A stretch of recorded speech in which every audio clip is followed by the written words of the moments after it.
Hello fellow Sapiens, and welcome to Sleepless Homo. This is the place where we quiet the noise, slow down and let history speak softly. Whether you're winding down before sleep, cooking, working with headphones on, or simply letting your restless thoughts settle, this is long-form storytelling made to calm your mind. Here we don't speculate wildly. We practice soft science, archaeology, climate, genetics, anthropology, and we admit when we don't have all the answers.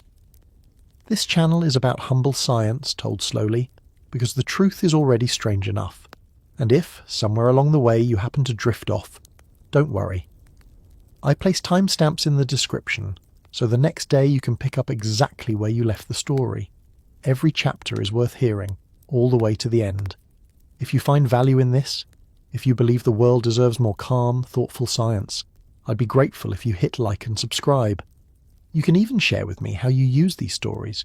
Do you listen before bed, while driving, or maybe while showering? Or tell me where in the world you're watching from.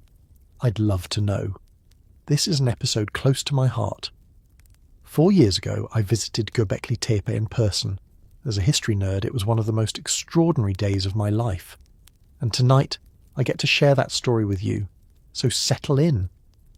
Let's go back, before cities, before farming, to a hill in southeastern Turkey that has forced us to rewrite almost everything we thought we knew about the beginning of civilization. And as always, stay curious, stay calm. There are places on Earth that look like nothing. Gentle mounds of dirt, featureless ridges, the kind of landscape you could pass 1,000 times and never think twice about. Göbekli Tepe was one of those places. For generations, the local farmers of southeastern Turkey knew the hill.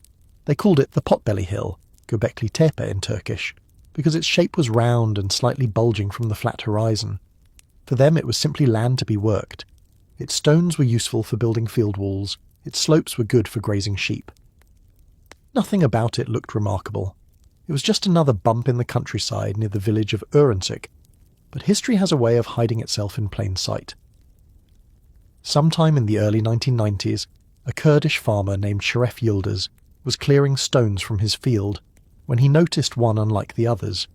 It was too well shaped, too smooth, as though carved rather than broken. He pointed it out to others in the village, and soon the Sanliurfa Museum took notice.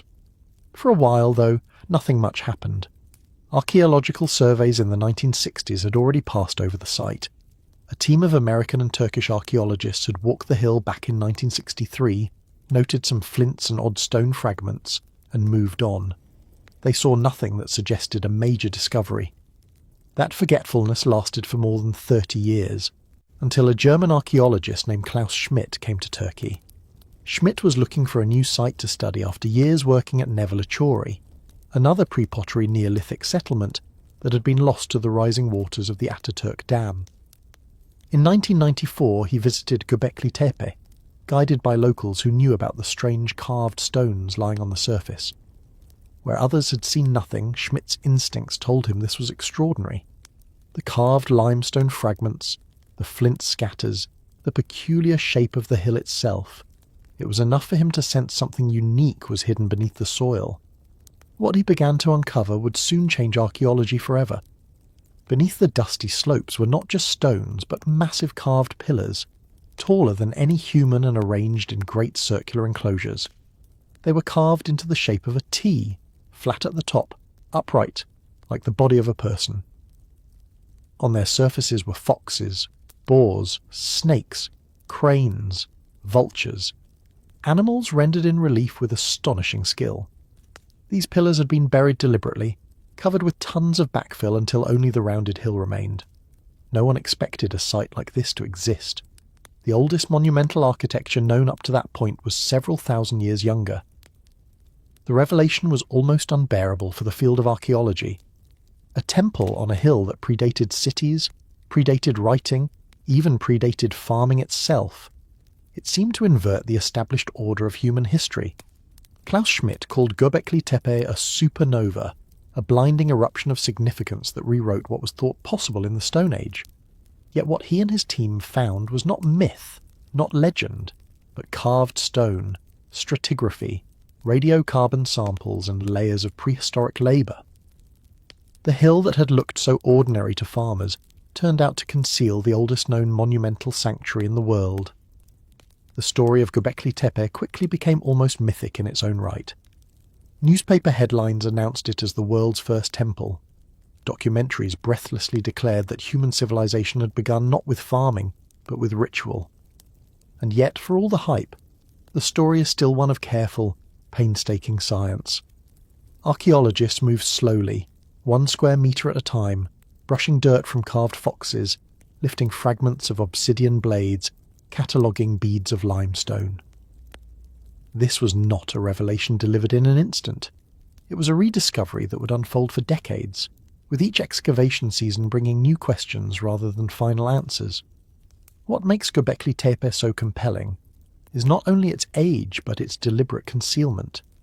The enclosures were not destroyed by erosion or war.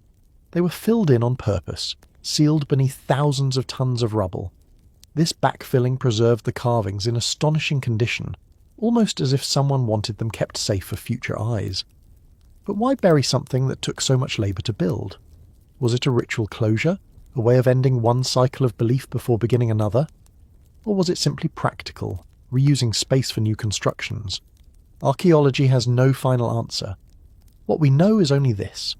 The hill that looked like nothing was in fact a library of memory, a place where the earliest known monumental art of humankind had been entombed. Klaus Schmidt dedicated the last 20 years of his life to Göbekli Tepe. He passed away in 2014, but the project continues under the German Archaeological Institute and Turkish authorities.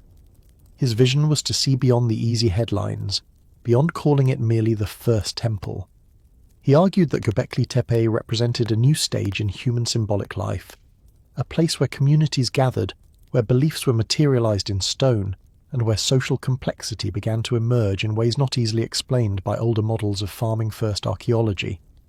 He was careful to avoid exaggeration, but he was also unafraid to admit wonder. To walk among the enclosures today, sheltered under the great protective roof built to preserve them, is to feel something difficult to put into words. The stones are taller than people. Their surfaces ripple with carvings of animals once dangerous, once sacred, perhaps once both. Standing at their centre, you cannot help but ask, who built this? Why here? Why then? The fact that no definitive answers exist only deepens the impact. It forces humility, reminding us that human history is not a straight line, but a labyrinth. The rediscovery of Göbekli Tepe also transformed how archaeologists think about the broader region. The hill is not alone.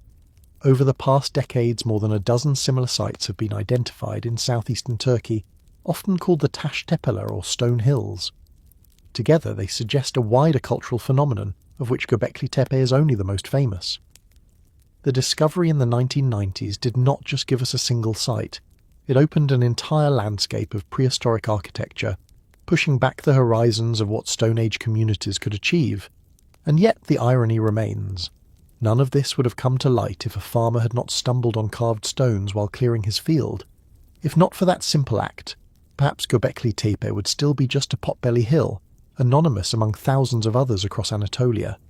The modern encounter with the deep past began with local knowledge, with curiosity, with the recognition that a stone was too smooth, too deliberate, too strange to be natural. So why was it that a farmer, and not an archaeologist, first noticed the secret of the hill? Perhaps because archaeology often looks for the spectacular, in places already famous, while history often hides in the mundane. Perhaps because it takes someone who works the land daily to notice when the land is hiding something unusual. Whatever the reason, it is a reminder that science is not about lone geniuses, but about collaborations. Between villagers and scholars, between past and present, between the earth and those who listen to it carefully. The story of Göbekli Tepe begins not with the Neolithic, not with farming or cities, but with a rediscovery in our own lifetimes. A farmer, a forgotten survey, a German archaeologist with a hunch, and a hill that turned out not to be a hill at all but a monument deliberately buried for thousands upon thousands of years. That is where the mystery starts.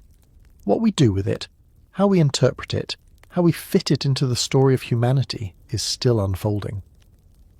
Perhaps the most haunting question is this: How many other hills that look like nothing might in fact be hiding pieces of history we cannot yet imagine? If a potbelly mound in southeastern Turkey can hold the oldest known sanctuary on Earth, then what other stories remain underfoot, invisible until someone stoops to look more closely? The rediscovery of Göbekli Tepe is a reminder that the ground beneath us is never silent. It carries memory, waiting for the moment when curiosity and patience align to hear it speak. And so this hill that should not exist, this hill that was supposed to be empty, continues to force us to rethink not only the beginnings of civilization, but the way we find history itself. It tells us that sometimes the past waits quietly for us to notice, and that when we finally do, the silence can be louder than anything else we have ever known. Why was a hill that held some of the most extraordinary carvings of the Stone Age ignored for more than 3 decades? That question is as much about archaeology as it is about Göbekli Tepe itself. The site was never truly hidden. Farmers knew the mound. They pulled flint and limestone blocks from its slopes every planting season, and archaeologists even recorded it once in the mid-20th century.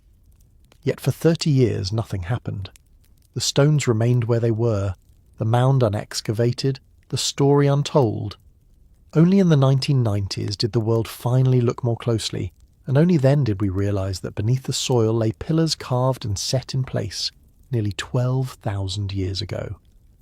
The first professional eyes to fall on the hill belonged to a joint team of American and Turkish archaeologists in 1963. This was not an excavation, but part of a broad surface survey across southeastern Anatolia. Their goal was to catalogue prehistoric sites in advance of development projects in the region. When they reached Göbekli Tepe, they noted the flint scatters and limestone fragments, describing it as a possible Byzantine cemetery or perhaps a modest prehistoric site. They wrote their notes, marked it on a map, and moved on. For them it was just one mound among many. The paperwork was filed, but no excavation followed. That moment of neglect would shape the site's fate for decades. The surveyors were not incompetent. They were simply looking through the lens of their time. In the 1960s, archaeologists expected the great transitions of prehistory to follow a particular sequence. First came the domestication of plants and animals, then permanent villages, and only later monumental structures. Nothing in the established timeline suggested that a hill in rural Turkey could conceal architecture from before the agricultural revolution, and so the possibility was never entertained. Göbekli Tepe was left to the farmers once again. For 30 years the mound remained quiet. Local people continued to clear stones for their fields, sometimes finding fragments with strange carvings, but without the institutional interest of museums or universities, no one imagined the hill was extraordinary. In a sense, the site was buried twice, once in the Neolithic, when its enclosures were deliberately filled with rubble, and again in the 20th century, when a cursory survey rendered it invisible to scholarship. This second burial lasted until the 1990s. By then, the Ataturk Dam project had flooded many valleys of the Euphrates, including Nevelachori, a site where unusual T-shaped pillars had first been documented. Klaus Schmidt, who had worked at Nevelachori, was left looking for another place to continue his research. Guided by reports of carved stones and flints near the village of Urinsik, he walked Göbekli Tepe in 1994. Unlike the surveyors before him, Schmidt noticed that the mound was steep and that fragments of finely worked limestone were scattered across its surface. For him, it was enough. Excavations began almost immediately, in cooperation with the Şanlıurfa Museum. The early seasons revealed what the surveyors of the 1960s had missed. Beneath just a metre or two of soil were massive stone pillars, carved into T-shapes and arranged in circular enclosures. The largest of these pillars weighed many tons and stood taller than any human. Their surfaces bore relief carvings of foxes, vultures, snakes, boars, and countless other animals. The pillars were not isolated finds. They formed part of carefully planned structures, their bases set into carved sockets in the bedrock, their alignments deliberate. What had looked like an ordinary mound was in fact an engineered hill, created layer upon layer as earlier enclosures were buried and new ones built on top. The realization was immediate and disorienting. These structures were not from the Bronze Age, not from the time of cities or kings. Radiocarbon samples placed them in the 10th millennium before present, more than 11,000 years ago. That date pushed monumental stone architecture back by several millennia into a period when archaeologists had assumed human groups were still small and mobile. Göbekli Tepe did not fit the script.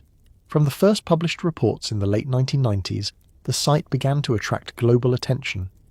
Newspapers called it the world's first temple. Magazines framed it as the birthplace of organised religion. Documentaries lingered on the carvings and the eerie silhouettes of the T-shaped stones, often accompanied by swelling music and dramatic narration. For the public, the story was irresistible.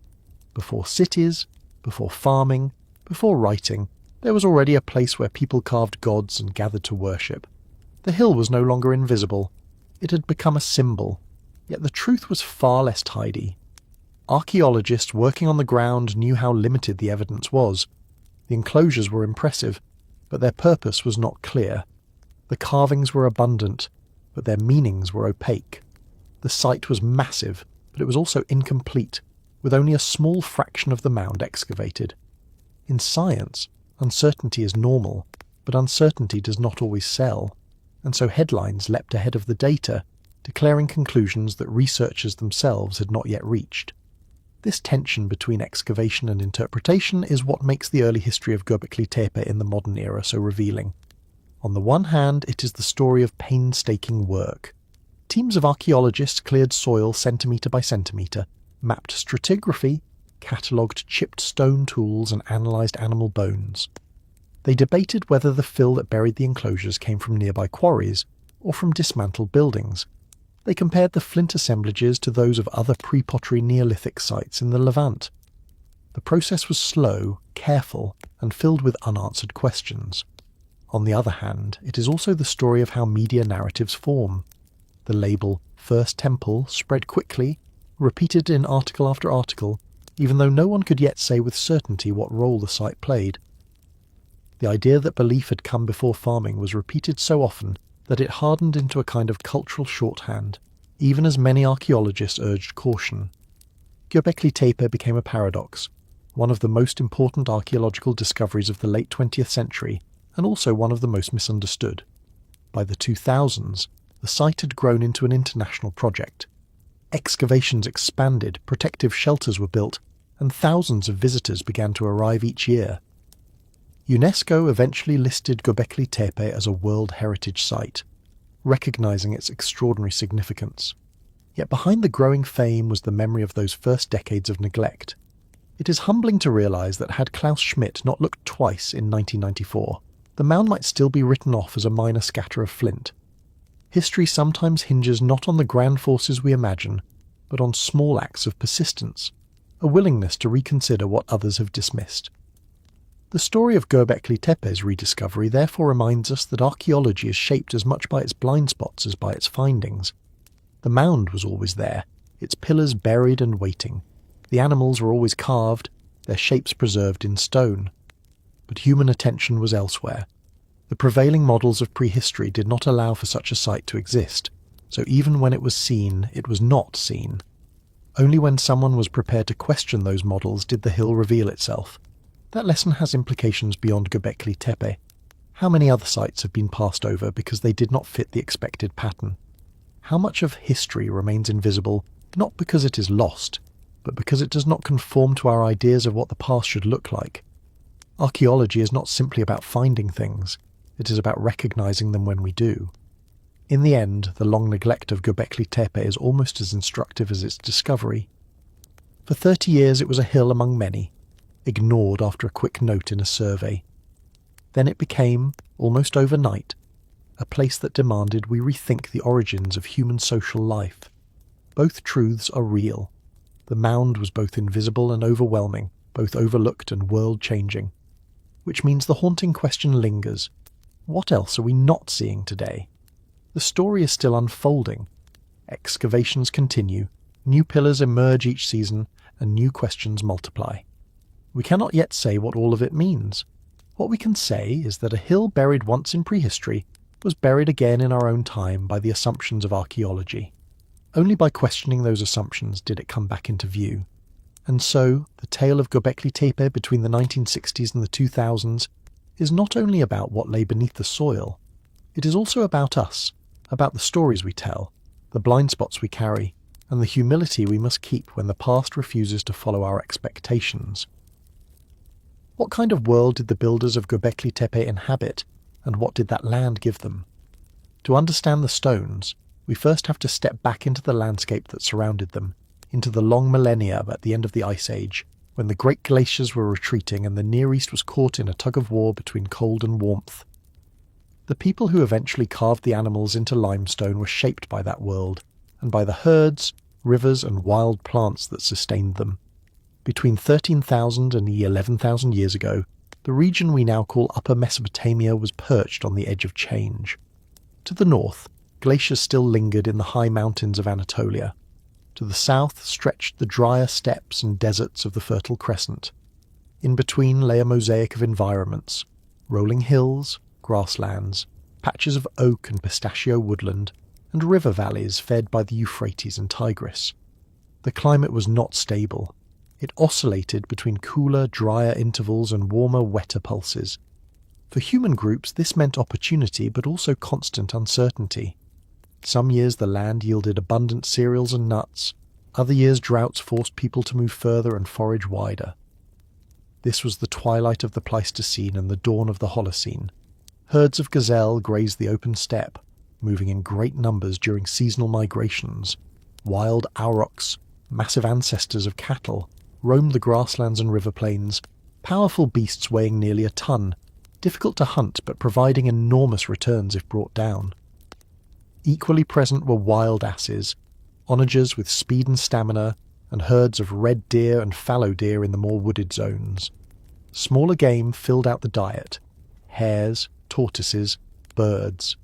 In the skies vultures circled, crows cawed across the hills, and migratory waterfowl traced routes along the Euphrates. This was a living landscape, abundant yet unpredictable. The plant life was equally important. Wild stands of einkorn and emmer wheat grew in patches on the limestone ridges. Barley and rye appeared in mixed stands of grasses. People did not yet cultivate them in fields, but they harvested the seeds with flint sickle blades, carried them home, and ground them into flour. Nuts from pistachio trees and acorns from oak groves provided fat and carbohydrates. Almonds and figs grew in certain niches, adding variety. Lentils and peas were gathered from wild varieties. The land was not domesticated, but it was generous, and its seasonal cycles structured human movements. Archaeological evidence from sites across the region, such as Abu Huraira on the Euphrates and Halan Chemi in southeastern Turkey, show how these communities lived. They built semi-permanent huts of mud and brush, clustered in small groups, moving when resources demanded. Grinding stones are found in abundance, suggesting that plant foods played a larger role than older stereotypes of hunters once allowed. The bones of gazelles dominate many assemblages, pointing to organised mass hunts during seasonal migrations. This was a world where cooperation was necessary, both to bring down large animals and to process the vast quantities of plant foods that sustained the group. By 13,000 years ago, this landscape was recovering from the Younger Dryas, a sharp return to colder, drier conditions that had disrupted ecosystems across the northern hemisphere. In the Levant, Natufian communities had already experimented with more settled life, building stone houses and harvesting wild cereals intensively. In Upper Mesopotamia, the response was similar but not identical.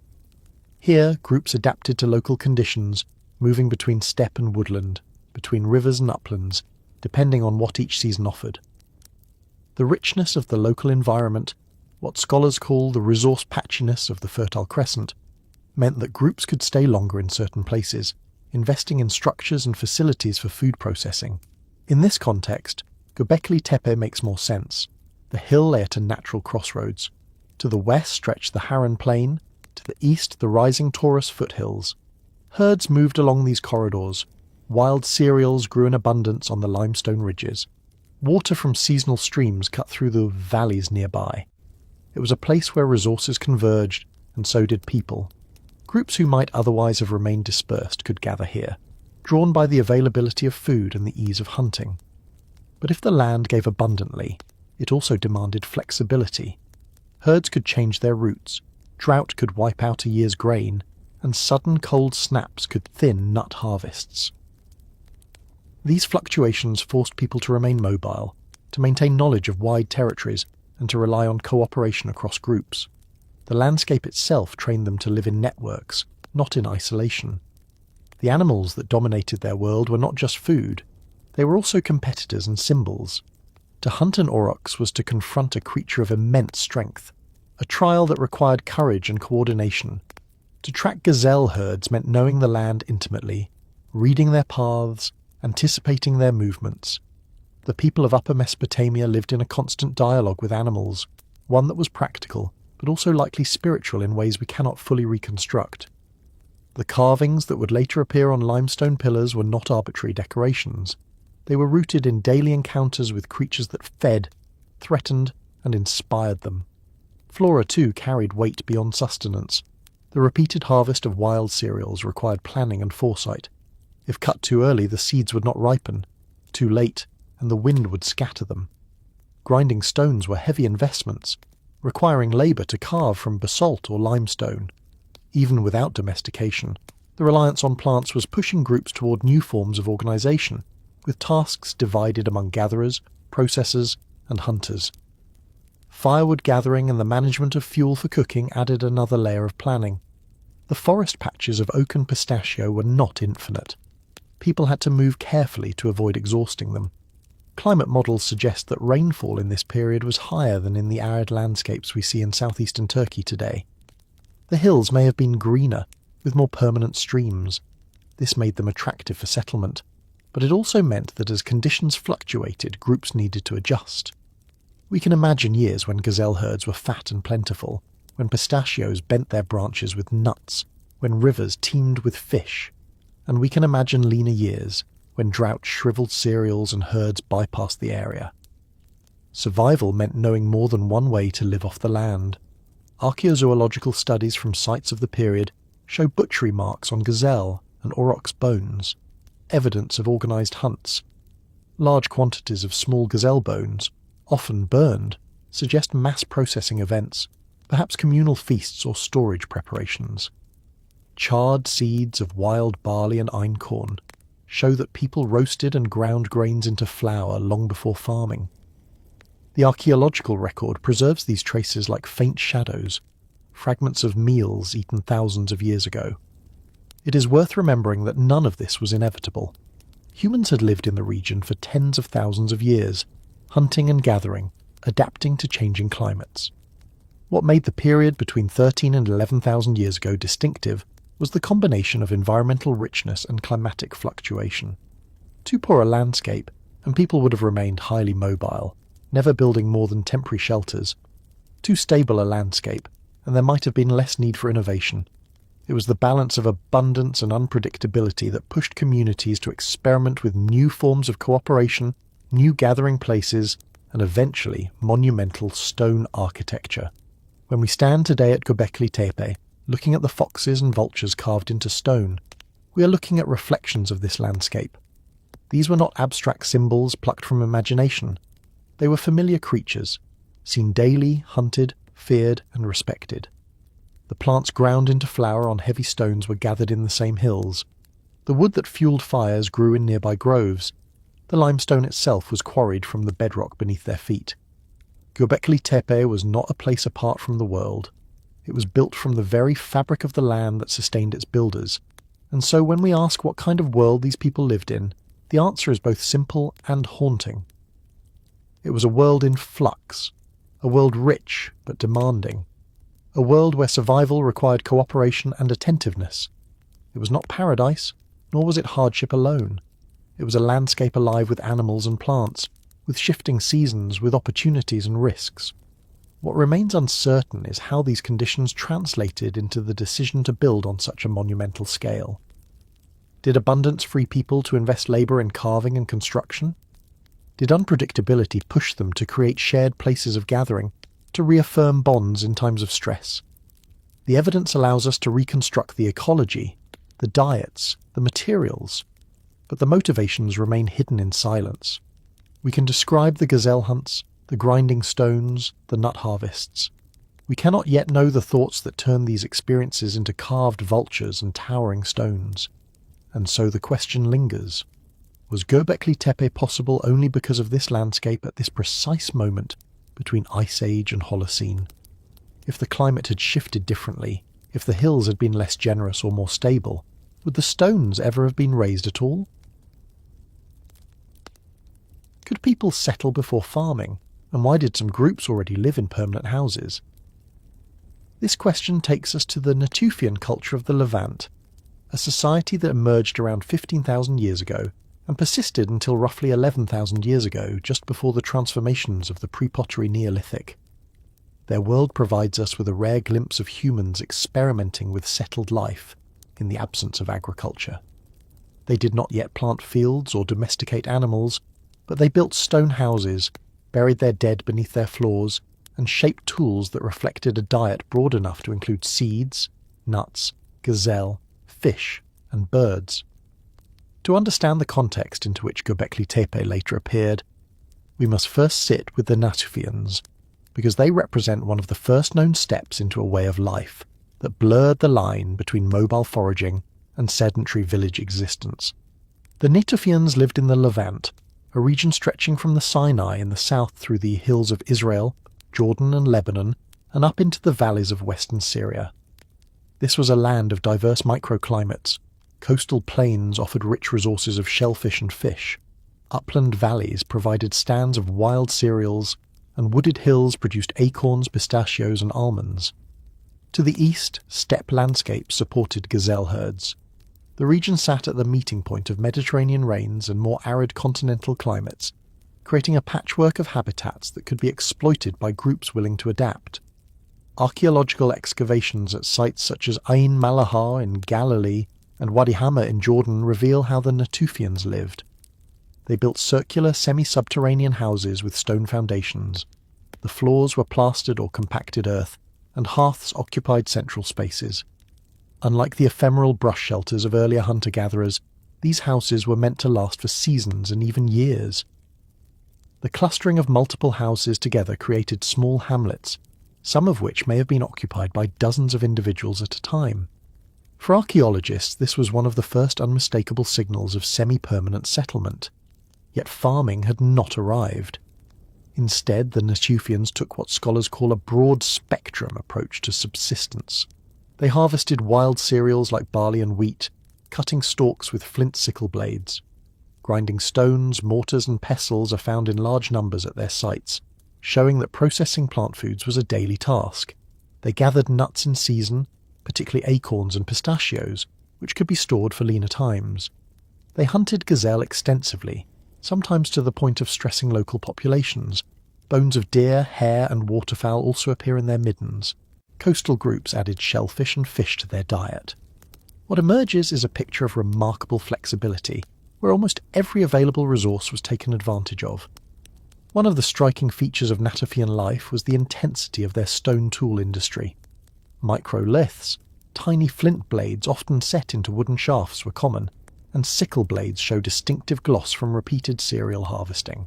This gloss is microscopic polish, caused by silica-rich plant stems rubbing against the stone. It tells us that even though the Natufians did not sow seeds, they were gathering enough wild cereals to leave behind a visible trace in their tools. That in itself suggests systematic harvesting at scales large enough to impact daily life. Another dimension of their culture was burial. At Ain Malahar and elsewhere, people were interred in or near their houses. Graves contained adults and children, often flexed on their sides. Some were adorned with personal ornaments such as shell beads, bone pendants, or even animal remains.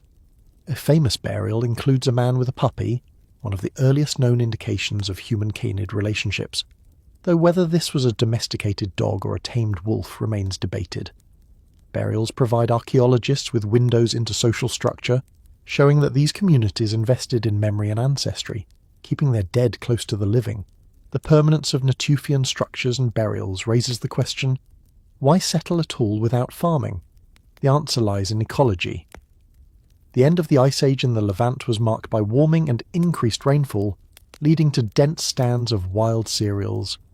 In certain valleys, these resources were so abundant that groups could stay in one place for longer periods, harvesting, storing, and returning seasonally to known stands. Nuts and game supplemented this. Sedentism was possible where resource density was high, but it was not uniform across the region. Some groups remained mobile, others experimented with long-term settlements, and the balance shifted with climate fluctuations. The Natufians were not static. Around 12,900 years ago, the Younger Dryas brought colder, drier conditions back to the region. This sudden climate downturn stressed resources. Sites show evidence of increased mobility, smaller settlements, and greater reliance on small game. Yet the idea of building permanent houses and returning to favoured locations persisted. When the climate warmed again with the onset of the Holocene around 11,700 years ago, these precedents laid the groundwork for more permanent villages and eventually farming. Social life among the Natufians was complex. Evidence of communal activities comes from large grinding stones that may have been used by multiple families, and from the clustering of houses into hamlets that required some degree of coordination. Ornamentation points to symbolic life, with shells imported from the Mediterranean coast found inland, suggesting exchange networks. Personal adornments imply a sense of identity and social signalling. We do not know their myths or stories, but we can infer that they saw themselves as part of a web of relationships that extended beyond the household. What is humbling is how much we still do not know. Were the Natufians the direct ancestors of later farming cultures, or one of several parallel experiments in sedentary life? Were their houses occupied year-round or only seasonally? Did they plant seeds opportunistically, or only gather what grew wild? The evidence is fragmentary, and interpretations shift as new sites are excavated. Archaeology here is a puzzle with many missing pieces. What we can say is that the Natufians demonstrated that settlement was possible before farming. They built houses, stored food, buried their dead in formal ways, and created villages without domesticating plants or animals. This challenges older narratives that assumed agriculture must come first, followed by settlement. In reality, human history was less linear. People experimented. They tried out different ways of living. Sometimes these experiments lasted for centuries, sometimes they collapsed under climatic stress. But they left traces that show us the range of human possibility. The Natufians were neighbours, not in geography but in time, to the people who would later gather on the hills of Upper Mesopotamia. Their stone houses and grinding stones tell us that humans were already testing the boundaries of what it meant to live in one place, to create a sense of permanence, to anchor themselves to landscapes. They remind us that by the time the stones of Göbekli Tepe were raised, the idea of settlement was not new. What was new was the form it took in that particular place and moment. And so we are left with a question that echoes through time. If people could settle before farming, then what was it that truly pushed them to transform the land, to plant seeds and domesticate animals? Was sedentism itself the seed of agriculture, or was agriculture a separate invention that happened to fall on fertile ground? The Natufians lived at the threshold, showing us that human societies do not always follow straight lines from one stage to the next. They remind us that history is built not only from great leaps forward, but from experiments, some forgotten, some remembered in stone. How did hunter-gatherers stop moving without calling it farming? The story of early settlement is not one of a single leap from wild to domesticated, but of thousands of years of experimentation across the Fertile Crescent. Between 13,000 and 11,000 years ago, people began to pause their migrations and spend longer periods in one place. They built houses that lasted more than a single season, dug storage pits, and left behind debris of intensive food processing, yet they had not domesticated wheat or barley, nor herded goats. What they did instead was stretch the logic of foraging to its limits, harvesting and storing in such abundance that mobility was no longer the only option. These were societies that blurred the line between camp and village, and it was in their shadow that the next stage of human life was set. The archaeological record across the Levant and Upper Mesopotamia shows how flexible hunter-gatherers could be. One of the earliest and most evocative sites is Ahalo II, on the shores of the Sea of Galilee in modern Israel. This site, dated to around 23,000 years ago, lies well before the window of the Natufians and the pre-pottery Neolithic. but it provides a crucial glimpse into the possibilities of semi-sedentary foragers. The huts of Ohalo 2 were brushwood structures with stone floors, burned and preserved in situ. Inside, archaeologists found grinding stones, hearths, and remains of more than 150 species of plants. The charred seeds included wild barley, wild wheat, and even grapes. The inhabitants were clearly gathering broadly from the environment, and the presence of grinding stone shows that cereals were already being processed for food. This was not farming, but it was a form of intensive plant exploitation that allowed longer-term stays in one location. By 13,000 years ago, in the terminal Pleistocene, such practices were spreading and intensifying. Sites like Abu Huraira in the Euphrates Valley of Syria illustrate the scale. Excavations there revealed a massive midden with remains of tens of thousands of plant species, along with gazelle bones by the thousands. The site was first occupied by mobile foragers around 13,000 years ago. They lived in pit dwellings, harvested wild incorn wheat and rye, and hunted gazelle in mass drives.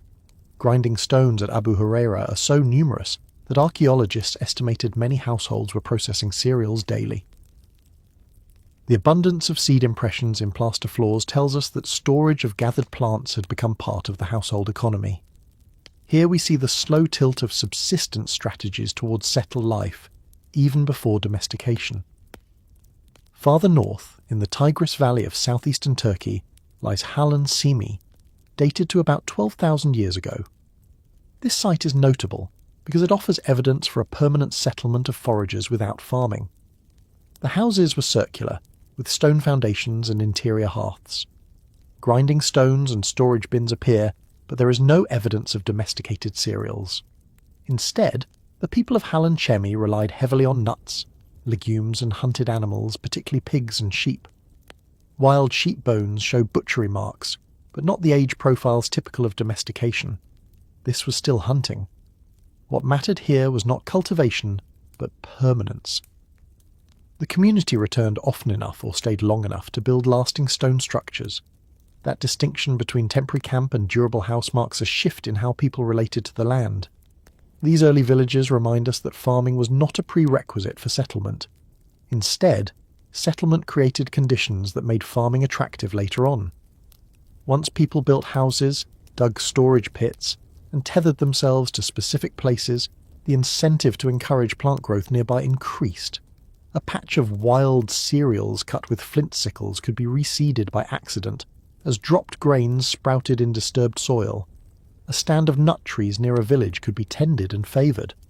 The boundaries between foraging and farming were porous, and for centuries or even millennia people may not have distinguished clearly between gathering and cultivating. Food processing left behind some of the most telling traces. Grinding stones, mortars and pestles littered the sites of Abu Huraira and Halan Chimi. Residues show starch grains from barley and legumes ground into flour or porridge. At Ohalo 2, microscopic analysis revealed seeds ground into pastes, perhaps cooked into flatbreads. These tools required investment in skill and effort. To grind cereals daily is laborious, but it provides calories that can support larger groups. It also produces foods that are storable, portable and digestible for children and the elderly. In other words, plant processing helped sustain larger communities for longer stretches. Storage was another crucial step. Archaeologists have found pits dug into floors or into the ground nearby, sometimes lined with stone or plaster. At Abu Huraira, seed impressions in mud plaster floors suggest that cereals were stored in bulk inside houses. At Halan Chemi, large communal bins may have been used to store acorns or nuts. Storage meant that surpluses could be carried across seasons. It also meant that households had resources to defend. Once storage becomes part of life, mobility decreases. Abandoning a settlement means abandoning one's stored food, and that creates both an incentive to stay and new forms of social tension. The faunal record reveals parallel changes in hunting strategies. At Abu Huraira, gazelle remains dominate the earliest levels, often representing mass kills. Whole herds may have been driven into enclosures or ambushes, producing huge amounts of meat in a single event. Over time, as gazelle populations declined, hunting diversified into smaller game. At Halan Chemi, evidence of repeated exploitation of pigs suggests that communities were testing the limits of sustainable hunting. While this was not domestication, it was intensive use of particular species in the orbit of permanent settlements. In a sense, animals too were being drawn into the gravity of villages, their movements tracked, and their populations stressed by repeated hunting. What emerges from these sites is a pattern. Hunter-gatherers across the Fertile Crescent began anchoring themselves to places where resources were rich. They built circular houses, invested in grinding stones, dug storage pits, and harvested intensively. These activities did not transform them into farmers overnight, but they created a framework in which the eventual step to domestication became logical. If one lives in a stone house and stores wild cereals, the leap to tending those cereals is smaller than if one is mobile. The path from camp to village was thus not a revolution, but a slow shift in priorities and practices. Why then did they stop moving? The reasons likely varied. Climate played a role. The end of the Pleistocene brought warming that allowed cereals and nuts to flourish in patches across the Levant and Mesopotamia. Certain valleys became particularly productive, making it feasible to stay put. Social factors mattered too. Larger groups may have preferred the stability of a fixed settlement, where relationships and memories could accumulate. Symbolic life also deepened. Burials beneath house floors tied families to specific locations, making mobility less attractive. Once a community buried its dead beneath the floor, the house was not just a shelter but a memorial. The transition from camp to village was not uniform, nor was it irreversible. During the Younger Dryas, some groups abandoned settlements as resources dwindled. But the precedent had been set. Humans had demonstrated to themselves that long-term residence was possible without farming. That idea lingered, ready to be expanded when conditions improved again. It is easy in hindsight to see these villages as inevitable steps toward agriculture, but the truth is that their inhabitants did not know what lay ahead. They were simply adjusting to the opportunities and challenges of their environments. They were not on a mission to invent farming or to create civilization. They were trying to survive, to feed their families, to find security in unpredictable climates. Archaeology lets us see the outcomes, but the intentions were likely much more modest. And yet, from our vantage point, it is clear how profound these experiments were. The people of Ohalo too, Abu Huraira, and Halanchimi were inventing new relationships with land and time. They tethered themselves to places, built durable homes, processed plants intensively, and stored food for future months. They turned camps into villages without calling it farming. The haunting question is, how many times in human history did such experiments happen, only to vanish without leaving traces we can still see? Are there hills still hiding forgotten villages beneath their soil, the evidence of other paths not taken? For now, what we can say with humility is that the story of settlement before farming is not linear, not simple, and not fully understood. But it is a reminder that human ingenuity is old, older than agriculture, older than cities. The first villages arose not with ploughs, but with persistence, patience, and the courage to stay. Why were people carving stone houses and benches before they built farms? This is one of the paradoxes of the pre-pottery Neolithic A, the period that stretched roughly from 10,000 to 9,000 years ago, across the Fertile Crescent.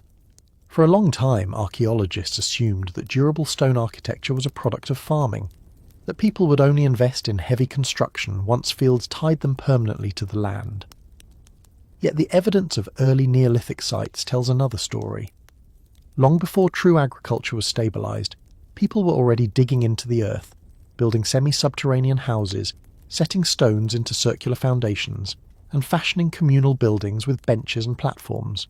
In short, they were building stone before cities, before ploughs, even before the first granaries filled with domesticated cereals. It forces us to ask what motivated these groups to invest in architecture when they were still living on wild resources. One of the keys to understanding this paradox lies in the shape and setting of the houses themselves. At sites across Syria, Turkey and the Levant, archaeologists have uncovered small circular or oval houses dug partly into the ground. These semi-subterranean dwellings often had walls of stone, sometimes supplemented with mud plaster, and roofs of timber and brush. The floors were frequently plastered smooth, occasionally with lime that had been heated to create a form of early cement. entry was not always at ground level. In many cases, ladders were required to descend through roof openings, a design that had practical benefits. Roof entry kept animals out, offered protection against intruders, and helped regulate indoor temperatures. Living partly beneath the ground also made it easier to maintain warmth in winter and coolness in summer. This was architecture born of adaptation rather than monumental ambition, but it was nonetheless a remarkable investment of energy and planning. Jericho, perhaps the most famous of these early Neolithic sites, illustrates the extent of these architectural experiments. By around 9,600 years ago, the community at Jericho had built not only houses, but also a stone wall several meters high and a round stone tower. The purpose of the wall has been debated, with interpretations ranging from defense to flood control. What matters is that a group of still predominantly foraging people invested in a large communal project that required quarrying, transporting, and fitting stones. The tower itself, with an internal staircase spiralling upward, remains one of the oldest known examples of such construction. Its presence in a village that was not yet fully agricultural challenges the neat categories we might want to impose between forager and farmer, temporary camp and permanent town. Other sites show less spectacular but equally telling evidence of early stone architecture. At Muribit on the Euphrates, small circular buildings with stone foundations formed clusters, each likely housing a family or extended group. Communal structures appear in the form of larger buildings with benches set along the walls, perhaps designed for gatherings, feasts, or rituals that brought the community together. At Jerf el Ahmar, also on the Euphrates, archaeologists uncovered buildings with interior stone platforms and carefully plastered floors, including some with storage bins incorporated into the design. These features suggest that even before the reliable cultivation of cereals, people were investing in places to gather, store, and sit together. The effort required to shape benches out of stone indicates a desire for permanence and shared use beyond the daily needs of cooking and sleeping. One of the most striking aspects of these early Neolithic villages is the persistence of circular architecture. For thousands of years, hunter-gatherers had built circular huts from wood and brush. The choice to continue building in round forms, but now with stone and plaster, reflects continuity with the past, even as materials changed. Round houses are efficient in terms of wall length relative to enclosed area, and they encourage a communal style of interior life, with shared hearths at the centre. The shift came not in shape but in substance. Where once brushwood sufficed, now stone was laid, plaster was poured, and heavy grinding stones were embedded in floors. These were not temporary shelters. They were anchored places in landscapes where people had decided, at least for a season or more, to stay. The construction of communal buildings in this period is particularly intriguing. Archaeologists have debated whether they represent early temples, council houses, or simply larger family residences. What is clear is that they stood apart in size and design from ordinary homes. Benches along walls, sometimes running the full length of a structure, suggest they were meant to seat groups of people for collective activities. The effort to build such spaces implies both social organisation and shared labour. They embody a kind of architectural prelude to the more famous monumental enclosures that would come later. Before pillars were raised, there were benches. Before carved animals adorned walls, there were plastered platforms on which people gathered. Building in stone also required new skills and coordination. Stones had to be quarried or gathered, shaped and placed. Mud plaster required careful preparation and repeated application. Roof beams, likely from scarce timber sources, had to be felled, transported and fitted. These tasks could not have been accomplished by individuals alone. They point to collaborative work at the scale of the village, work that reinforced social bonds and identities. In building together, people were not only sheltering themselves but also creating a shared world of durable forms. This raises the question of why such investment was made before farming took hold. One possibility is that architecture served as an anchor in times of change. The transition from the Pleistocene to the Holocene brought shifting climates, fluctuating resources, and new challenges. In such uncertain times, building in stone might have been a way of creating stability, of rooting a community to place even as resources required flexibility. Another possibility is that architecture itself was a form of social negotiation. As groups grew larger and more complex, As storage and surplus created new dynamics, buildings offered ways to mediate relationships. A communal building with benches could provide a neutral space for discussion, decision-making, or ritual. The early use of lime plaster in floors and walls is another remarkable innovation of this era. Creating lime plaster required heating limestone to high temperatures, a process that demanded fuel and technical knowledge. The result was a smooth, durable surface that could be repaired and reused. Plastered floors discovered at Jericho and elsewhere show repeated resurfacing, suggesting long-term use and maintenance. The decision to invest in such technology reflects not only practical concerns, but also an aesthetic or symbolic desire for permanence and cleanliness. Walking on a plaster floor was different from walking on bare earth.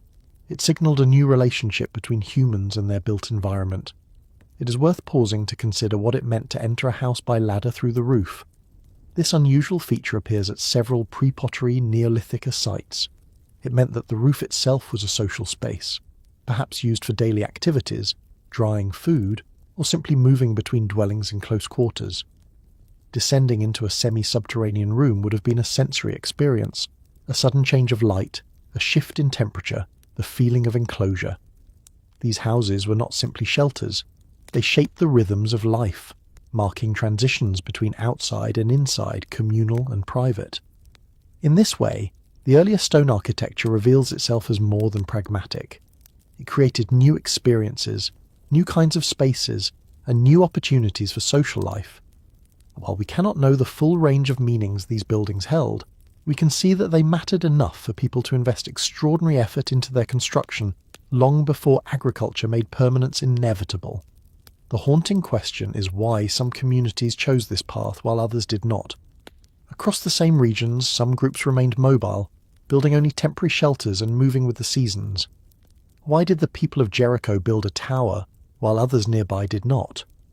Why did the villagers of Jerf el Amar carve benches into their walls, while other settlements left no trace of such communal architecture? The answers may lie in local ecologies, in cultural traditions, or in choices we can no longer reconstruct. But the diversity of responses reminds us that the path towards cities was not linear. It was a patchwork of experiments, some of which vanished without successes, others of which laid foundations for millennia to come. What we know, as far as evidence allows, is that stone came before cities. Architecture arose not from farming, but from a desire for place, stability, and shared life. The villages of the pre-pottery Neolithic remind us that people were building worlds together long before they built fields. They carved stone benches, plastered floors, and towers that still stand in the desert sun, as if to say that even without crops, even without cities, humans already had the impulse to build. How do you move a stone pillar weighing tons when you do not have wheels, draft animals, or metal tools? This is one of the most basic and still most haunting questions raised by Göbekli Tepe. Between roughly 9,600 and 9,000 years ago, people of Upper Mesopotamia quarried, shaped, transported, and erected limestone pillars that in some cases weighed as much as an elephant. These pillars were not scattered randomly but carefully positioned within circular or oval enclosures, each standing upright in sockets carved into the bedrock itself. They are the defining feature of the site, and they reveal a kind of engineering that seems far ahead of what most archaeologists would have expected of small-scale foraging communities. The story of these pillars is less about mystery and more about ingenuity. We may not know every detail of how they were raised, but the traces left in quarries and unfinished stones give us enough to piece together the labour and decisions behind them. The quarries themselves form the starting point. The bedrock of Göbekli Tepe is a soft but durable limestone, relatively easy to shape with stone hammers and chisels, but firm enough to support upright monoliths for thousands of years. Archaeologists have identified multiple quarrying areas around the mound, including half-finished pillars that were abandoned mid-process. These unfinished stones are priceless because they freeze in time the methods that otherwise would be invisible once a pillar was finished and moved. They show that the Neolithic builders cut trenches around the outline of a desired block, separating it from the bedrock by laboriously chipping away the stone. Large limestone hammers, often weighing several kilograms, were the primary tools. The process was slow, noisy, and exhausting, but with persistence, entire blocks several meters long could be isolated. Once a block was freed, the challenge shifted from carving to moving. This is where the ingenuity of these communities becomes most apparent. Without wheels, sledges and rollers made from wood are the most plausible methods. Experimental archaeology has shown that even very large stones can be moved with surprisingly small groups if logs are laid as rollers beneath them and constantly repositioned. Another possibility is dragging the blocks on sledges lubricated with water, clay, or even animal fat. The gentle slope of the mound at Göbekli Tepe may have been an advantage, allowing gravity to assist in some movements. Still, the distances were not trivial. Some quarries were only a short distance away, but others lay hundreds of meters from the final enclosures. Each movement required coordination, rhythm, and perhaps songs or chants to keep labourers working together. The sockets in which the pillars stand tell us about the final stage of the process.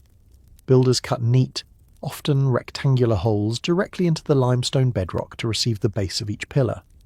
These sockets were slightly larger than the pillar's foot, allowing the stone to be lowered and wedged in. To raise such a pillar, the community would likely have used a combination of earthen ramps and ropes. By dragging the pillar upright along a sloped ramp and letting it drop into its prepared socket, they could achieve vertical placement. Backfilling soil and stone around the base would stabilize it. Once set, a pillar could stand for millennia, as many still do today. The largest of the Göbekli Tepe pillars reach heights of over 5 meters and weigh more than 10 tons. Others are smaller, perhaps 3 meters tall and weighing only a few tons.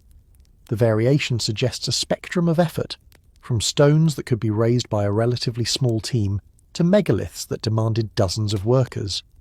The labour required for the largest pieces has been estimated in the thousands of person-hours. This means not only technical skill but also social organisation. People had to be gathered, fed and coordinated, which implies either a strong system of cooperation or leadership capable of directing such projects. Comparisons with earlier traditions highlight both continuity and innovation. Long before Göbekli Tepe, hunter-gatherers had erected wooden posts for shelters and ritual structures. Timber post holes are found at many Epipaleolithic sites, and some communities constructed substantial timber frames. What happened at Göbekli Tepe can be seen as a translation of these timber forms into stone. The T-shape of the pillars echoes the form of upright posts with crossbeams.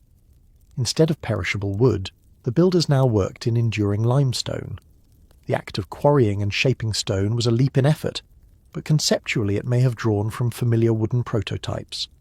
In other words, the pillars were not an inexplicable break, but a bold expansion of an older architectural vocabulary. One question that continues to puzzle archaeologists is why some pillars were left unfinished. In the quarries around the site, half-cut stones still cling to the bedrock, as if their makers walked away mid-task. Perhaps the stone fractured in the wrong way, making it unusable. Perhaps labour was interrupted by weather, conflict, or changing priorities. Or perhaps the process of quarrying itself carried meaning, and unfinished stones were not failures but simply part of a cycle of attempts. We cannot know for certain, but their presence reminds us that Neolithic construction was not a flawless industrial process. It was messy, contingent, and shaped by the limits of human strength and time. Transporting such stones also required innovation in rope technology. Plant fibres twisted into cords could achieve surprising strength, but moving multi-ton pillars would have demanded thick ropes and careful knots. The wear marks on some pillars suggest they were dragged in a horizontal position before being raised. Teams of people pulling in unison, perhaps guided by rhythm or chant, would have provided the force. Even if hundreds of people were involved, the coordination itself is evidence of social cohesion and shared purpose. The quarry scars visible today are a kind of negative monument, as revealing as the standing stones themselves. They show the effort invested in shaping the land, the repeated blows of hammerstones, the trenches cut deep into limestone. They are reminders that for every standing pillar admired today, there were countless hours of labour hidden from view. The landscape itself was reshaped, quarried, and transformed to produce the elements of the enclosures. The sheer act of raising a pillar, regardless of its meaning, must have been a dramatic event.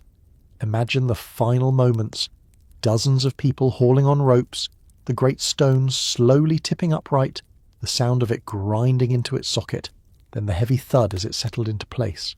Dust rising, shouts of relief. perhaps a communal meal afterward. These were occasions of labour, but also of spectacle. The memory of raising a pillar would have bound a community together, a story retold across generations.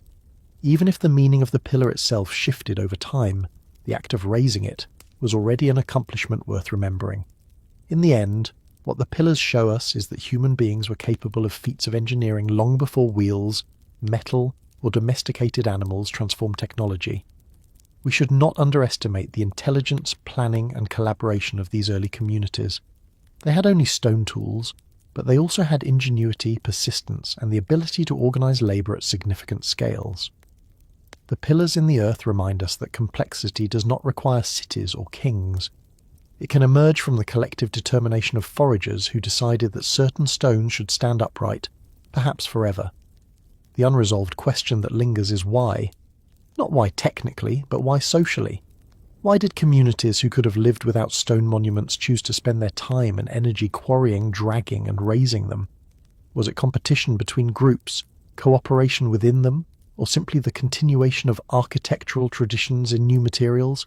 We cannot answer fully, but we know enough to say that the pillars were not accidents. They were deliberate acts, shaped by choices and values we can glimpse but not wholly reconstruct. They still stand in the earth, mute but enduring, testaments to a moment when human beings decided that building in stone mattered more than convenience, more than efficiency, perhaps even more than survival itself. Why did people cover their stones with foxes, snakes, vultures, and boars? This is perhaps the most haunting aspect of Göbekli Tepe.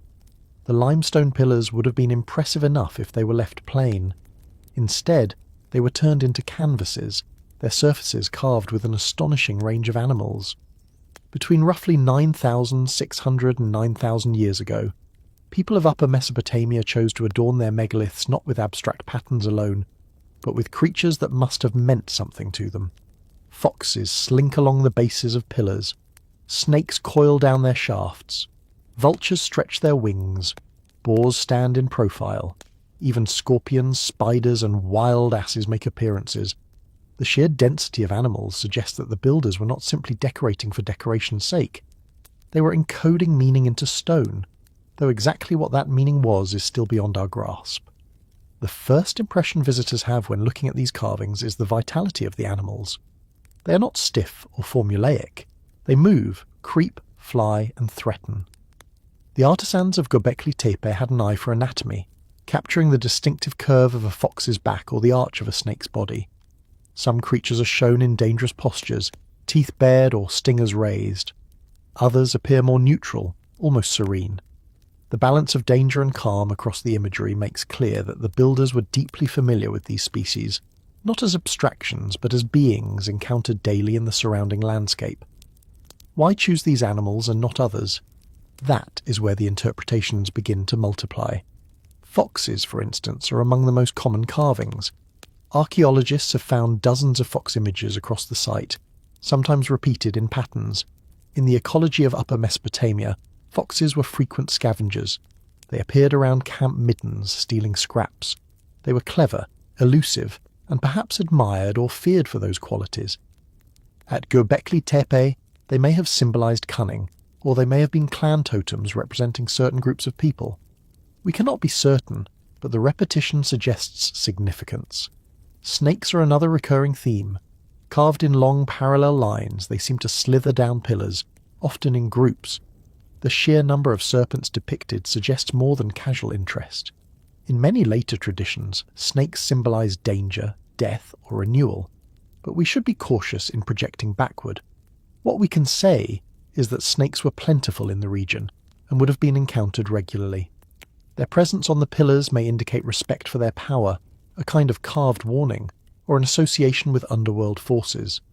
Vultures too stand out. Some carvings show vultures with wings outstretched, sometimes near headless human figures. In the broader Near East, there is evidence that vultures were associated with excarnation rituals, where the dead were exposed to be defleshed by birds before their bones were buried. At sites like Çatalhöyük many centuries later, similar imagery appears in wall paintings. At Göbekli Tepe, the vultures may be linked to ideas of death and the journey of the soul. Yet again, we must be careful. We do not know whether the same meanings applied at this earlier stage, only that the repeated presence of vultures signals importance. Boars and aurochs also make appearances. Both were formidable animals in the landscape, providing meat when hunted, but also representing real danger. Aurochs, the wild ancestors of cattle, were enormous and aggressive. To carve them into stone may have been a way of taming their power symbolically, of fixing in place creatures too dangerous to control in life. Boars likewise were fierce quarry. Their presence on the stones may reflect both admiration and fear. What is striking is the scarcity of certain animals. Domesticated creatures are entirely absent. There are no sheep, goats, or cattle in the carvings. This suggests that at the time of Göbekli Tepe's construction, herding had not yet been adopted in this region. Instead, the imagery draws entirely from the wild world. This makes sense, as these were communities of hunter-gatherers. But it also suggests that the carvings reflect the mental and spiritual universe of people still embedded in wild ecologies. The animals they carved were the animals they depended on, feared, and shared the land with. The style of carving also tells us something about the level of skill. Most images are in low relief, meaning the background was cut away so that the animal stands out slightly from the surface. This technique requires planning and precision. Some carvings are deeply incised, creating bold outlines, while others are more delicate. The variation in style suggests multiple carvers, perhaps with different levels of training. Yet the overall consistency points to shared conventions, a tradition of how animals should be represented. One fascinating detail is that some pillars combine multiple species in dense compositions. Snakes intertwine with birds, foxes run beneath wild boars, insects crawl among larger animals. These combinations may represent scenes or symbolic juxtapositions. Were they meant to tell stories, or were they catalogues of the animal world? Without written records, we can only speculate, but the compositions are too deliberate to be accidental. They suggest that meaning emerged not only from individual animals, but from their relationships. The absence of humans in most carvings is another puzzle. With rare exceptions, the imagery at Göbekli Tepe is dominated by animals, not people. When humans do appear, they are often abstract, headless, or schematic. This imbalance hints at a worldview in which animals carried more symbolic weight than humans, or at least where animals were the chosen medium for expressing ideas. In a way, the pillars become mirrors of a world where human life was inseparable from animal life, and where meaning was projected onto the creatures that surrounded people daily. The animal imagery also invites us to think about memory and communication. In societies without writing, carving images into stone may have served as a way of preserving knowledge across generations. The animals could have acted as reminders of hunting grounds, seasonal cycles, or spiritual lessons. Each carving may have anchored a story told orally, a kind of mnemonic device that required the spoken word to bring it to life. If so, the pillars were not static art but prompts for storytelling, song, and ritual performance. It is tempting to read the carvings as proto-writing, a symbolic system on the edge of becoming script. While some researchers have suggested this, we must resist oversimplification. The images are powerful, but there is no evidence of a formalized writing system.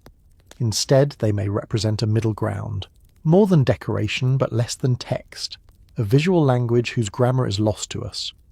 What we can say is that the carvings transformed the pillars into more than architectural supports. They became active surfaces, filled with meaning, where animals could be made present in stone. Visitors entering the enclosures would have been surrounded not just by the looming forms of the pillars, but by the eyes of foxes, the coils of snakes, the wings of vultures. The effect must have been immersive, a deliberate environment of stone and animal that shaped how people felt and thought. The resolution of this question, why these animals, why in this way, remains elusive. Perhaps each species carried multiple meanings depending on context. Perhaps they shifted over time as generations reinterpreted them. What we do know is that the carvings were central to the experience of the site. They were not afterthoughts, but integral parts of the architecture. Without them, the pillars would be silent. With them, they speak, even if we can no longer fully understand their language. The haunting question that remains is whether we ever will. Can we, separated by 10,000 years, truly know what a fox meant to the people of Göbekli Tepe? Or are we forever outsiders, seeing only the surface of symbols that once pulsed with meaning? The animals speak, but not in words we can translate. They speak in stone, in silence, and in mystery. Why are there no doors in the buildings of Göbekli Tepe? It is one of those questions that at first sounds like a riddle, a puzzle we might ask children. Yet when we look closely at the architecture, the absence of entrances is a glaring feature. Across the stone circles and rectangular rooms unearthed on the hill, archaeologists have noted that the walls are continuous, smooth, and unbroken by openings. Where we might expect a door or even a narrow passage, there is nothing. This absence immediately raises questions about how people moved in and out of these structures and what such architectural choices tell us about life at the site nearly 12,000 years ago. The simplest explanation, and the one most consistent with what we know of early pre-pottery Neolithic architecture elsewhere, is that the entrances were from above. The houses and special buildings of this period were often entered through the roof rather than through side doors. Ladders or notched wooden posts provided access down into semi-subterranean rooms, and once inside, inhabitants could sit, work, or gather in spaces protected from the wind and weather. This method of entry is well documented at other sites in the region, such as Jurfel Amar and Sayonu. At Göbekli Tepe, it seems the same principle applied. When we imagine this, the architecture changes in our mind's eye. Instead of seeing the buildings as roofless circles or open courtyards, we should picture them covered with domes of timber, reeds, or hides, with smoke holes above and ladder access through carefully framed openings. The walls of limestone would have supported these roofs, perhaps in combination with wooden beams. What we see today are the bare stone shells, stripped of their organic components by time. It is easy to forget that thousands of years ago these buildings were complete and functional. Inside the rooms and enclosures, archaeologists have found features that speak to daily use. Benches line the inner walls of some circular structures, carved from stone and built to last. These benches could seat groups of people, suggesting communal gatherings. Hearths appear in several contexts, the remains of fires that once provided warmth and cooking facilities. Limestone basins have been discovered too, large, heavy vessels set into the floor. Their purpose is still debated, but they may have been used for storing water or processing food. Taken together, these features suggest spaces designed for more than momentary ritual. They were settings for repeated structured activity. One striking example is a rectangular room with a carefully plastered floor, a hearth at its centre, and a limestone basin set against the wall. The construction required planning and care, with stone slabs forming the floor and a neat arrangement of features inside. If this were a purely ceremonial building, why include such domestic details? Yet if it were only a house, why the monumental effort of carving and fitting stone so precisely? The ambiguity is what makes Göbekli Tepe so compelling. These were not simple huts, nor were they grand temples in the sense we know from later Mesopotamia. They were something in between, hybrid structures where daily life and communal performance overlapped. The benches themselves are fascinating. In a world before chairs, benches provided a way of seating multiple people in a shared arrangement. Those who sat on them would have faced inward toward the centre of the room, where fires or other activities took place. Such orientation suggests intentional design for group experience. The act of sitting together on stone benches, within enclosed walls, must have reinforced community bonds, hierarchy or cooperation. Some benches are higher or more elaborate than others, possibly indicating distinctions in who sat where. The absence of doors also adds a symbolic layer. Entering from above changes the way people experience these rooms. To descend a ladder into a closed space is different from walking through a threshold. It is more dramatic, more controlled. Those inside could regulate who came in and when. Roof entry creates a sense of enclosure, even secrecy. Combined with the benches and hearths, this suggests that the spaces were designed not just for practical shelter, but for orchestrated gatherings where entry and participation were carefully managed. Another feature that deepens the puzzle is the presence of carefully fitted stone walls. Unlike the crude piled stones of temporary shelters, the walls at Göbekli Tepe were built with care, their faces smoothed and aligned. This was construction meant to endure. The effort of quarrying limestone blocks, transporting them to the site, and arranging them into curving walls shows both technical skill and organisational capacity. These were not casual constructions, but deliberate investments of labour. What is curious is that many of the rooms were relatively small in floor area, sometimes only a few metres across. The scale suggests intimacy rather than vast crowds. This tension, monumental in effort but modest in size, is part of the enigma of the site. The limestone basins are perhaps the most mysterious elements. Some are large, heavy blocks hollowed out to form deep containers. Their weight suggests they were meant to remain fixed in place. They may have held water carried from nearby springs, or they may have been used to soak grains, process plants, or even prepare materials like lime plaster. Another possibility is that they served in communal feasting, holding food or drink consumed in group events. Whatever their purpose, their permanence contrasts with the more portable vessels made of clay or organic material that would later appear in the Neolithic. At Göbekli Tepe, storage was literally carved into the architecture. Hearths, too, reveal continuity with other Neolithic sites. Fire was central to daily life, and the remains of ash and charcoal provide valuable clues for archaeologists. By analysing burnt plant remains, we can reconstruct what people were cooking, which in turn tells us about their diets. At Göbekli Tepe, hearths contain traces of wild cereals, legumes, and animal bones. These were not empty, sterile spaces. They were filled with the smoke of fires, the smell of roasting meat, and the chatter of people gathered inside. The absence of doors has one further implication: privacy. With roof entrances once inside, the walls cut off the outside world completely. Conversations, rituals, or meals would have been hidden from those not admitted. This architecture created boundaries, both physical and social. In small-scale societies, such boundaries matter. They shape who is included and who is excluded, who has access to knowledge and who does not. The missing doors are thus not just a quirk of design, but a sign of controlled participation. Of course, we must be cautious. What we see today is incomplete. Stone survives, but wood, reeds, hides, and other organic materials do not.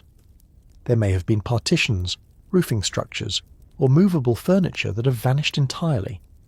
We reconstruct based on the negative space left behind, like trying to imagine a house from its foundations alone. Archaeologists remind us again and again that absence of evidence is not evidence of absence. Still, what we do have points consistently toward an architectural tradition where roof entry was the norm and where interior spaces were carefully curated environments for human interaction. When we place Göbekli Tepe in the wider context of the pre-pottery Neolithic A, the similarities are striking. Across the Fertile Crescent, communities were building semi-subterranean structures with plastered floors, stone benches, and roof access. Jerf el Ahmar on the Euphrates, for instance, has yielded circular communal buildings with features that echo what we see in southeastern Turkey. The same is true at Muribit, farther downstream, and at Nevelachori not far from Göbekli Tepe itself. These sites show that people across the region were experimenting with durable architecture, embedding themselves in fixed places even before the full transition to farming. Göbekli Tepe was extraordinary in scale, but it was not isolated from these broader traditions. So why the missing roofs? Why the missing doors?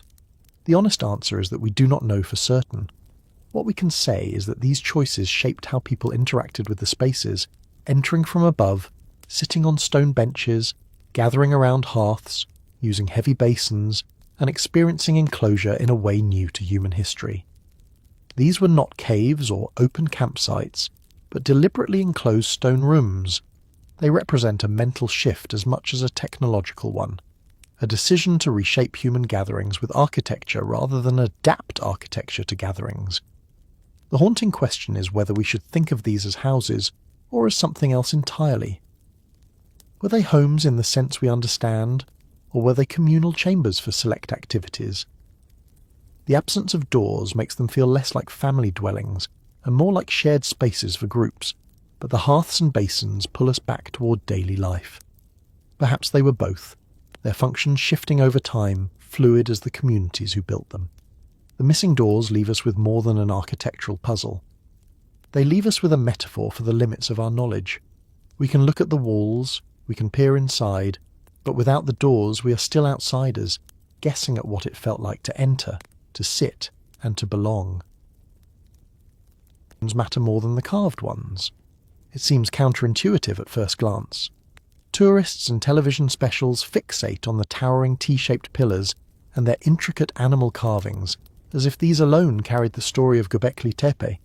But when archaeologists sift through the deposits layer by layer, what they find in greatest abundance are not statues, nor basins, nor monumental architecture. They find broken stone flakes, discarded cores, and snapped blades. Tens of thousands of them. Each one the remnant of a single strike of hammer on flint or obsidian. They are the byproducts of everyday life, and they reveal more about the rhythms of the site than the grand sculptures ever could. Knapping, the process of reducing a raw stone into useful tools, was not glamorous. It left cuts on the hands and dust in the air, but without it, nothing else worked. To cut meat, scrape hides, harvest cereals, drill beads, or fashion wooden handles required sharp stone edges. At Göbekli Tepe, chipped stone artifacts account for the overwhelming majority of finds. In the earliest publications, they were treated as background noise compared to the massive enclosures. Yet in recent years, specialists have been showing us that these fragments are in fact the heartbeat of the site. They tell us what people did there day after day, far beyond any ceremonial gathering. The tools themselves fall into several categories. There are the cores, the chunks of flint or obsidian from which smaller blanks were struck. There are flakes, irregular pieces removed from cores by hard or soft hammer percussion. There are blades, long and narrow products struck with more precision. And there are tools made from these blanks, arrowheads, scrapers, perforators, burins, each retouched to create a specific edge or point. At Göbekli Tepe, these types appear in great numbers, and their distribution across the site reveals activity patterns.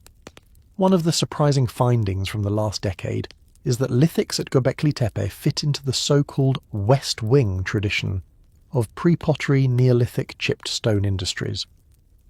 This means that the technology and typology of tools at the site are consistent with settlements across the upper Euphrates Valley, rather than being unique inventions. Arrowheads in particular provide clear chronological markers. Types such as El Kiam and Hel 1 points show that the site was fully integrated into broader Neolithic technological traditions.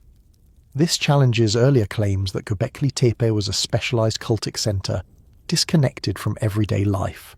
If the chipped stones look like those from settlements, then perhaps the site itself functioned like a settlement, or at least hosted similar activities. Consider the sheer volume. Excavations of even small areas yield thousands of lithic pieces. Cores were reduced on site, flakes discarded in clusters, blades carefully shaped and sometimes broken during use. Archaeologists have found concentrations that look very much like knapping workshops, where skilled individuals sat and produced tools for others.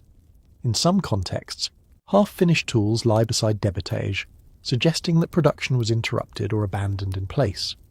Such assemblages are not the result of ritual deposition but of ordinary craft. What makes this especially important is that it reframes our interpretation of Göbekli Tepe. If people were knapping stone tools here, then they were also preparing hides, cutting plants, and hunting game in the immediate surroundings. This is not the behaviour of pilgrims visiting briefly for ceremonies and then leaving. It is the behaviour of communities spending extended periods at the site.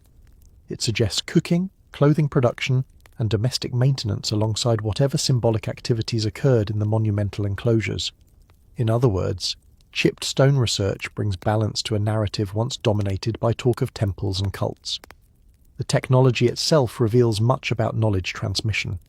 To produce a blade requires not only access to good raw material, but also learned skill. Striking at the wrong angle ruins a core. Too much force shatters the stone. Archaeologists studying bulbs of percussion and butt types can distinguish whether people used hard hammer stones, soft antler billets, or pressure flaking techniques. At Göbekli Tepe, evidence shows that knappers used a range of methods, adapting to the qualities of their material. Such diversity suggests a community of practice where skills were shared and passed down through teaching.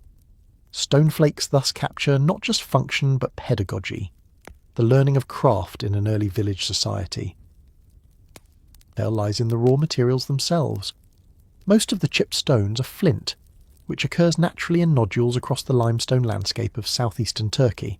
Some, however, are obsidian, a volcanic glass not local to the region. Sourcing studies trace these pieces to Cappadocia and eastern Anatolia, hundreds of kilometres away. Their presence at Göbekli Tepe indicates exchange networks spanning vast distances.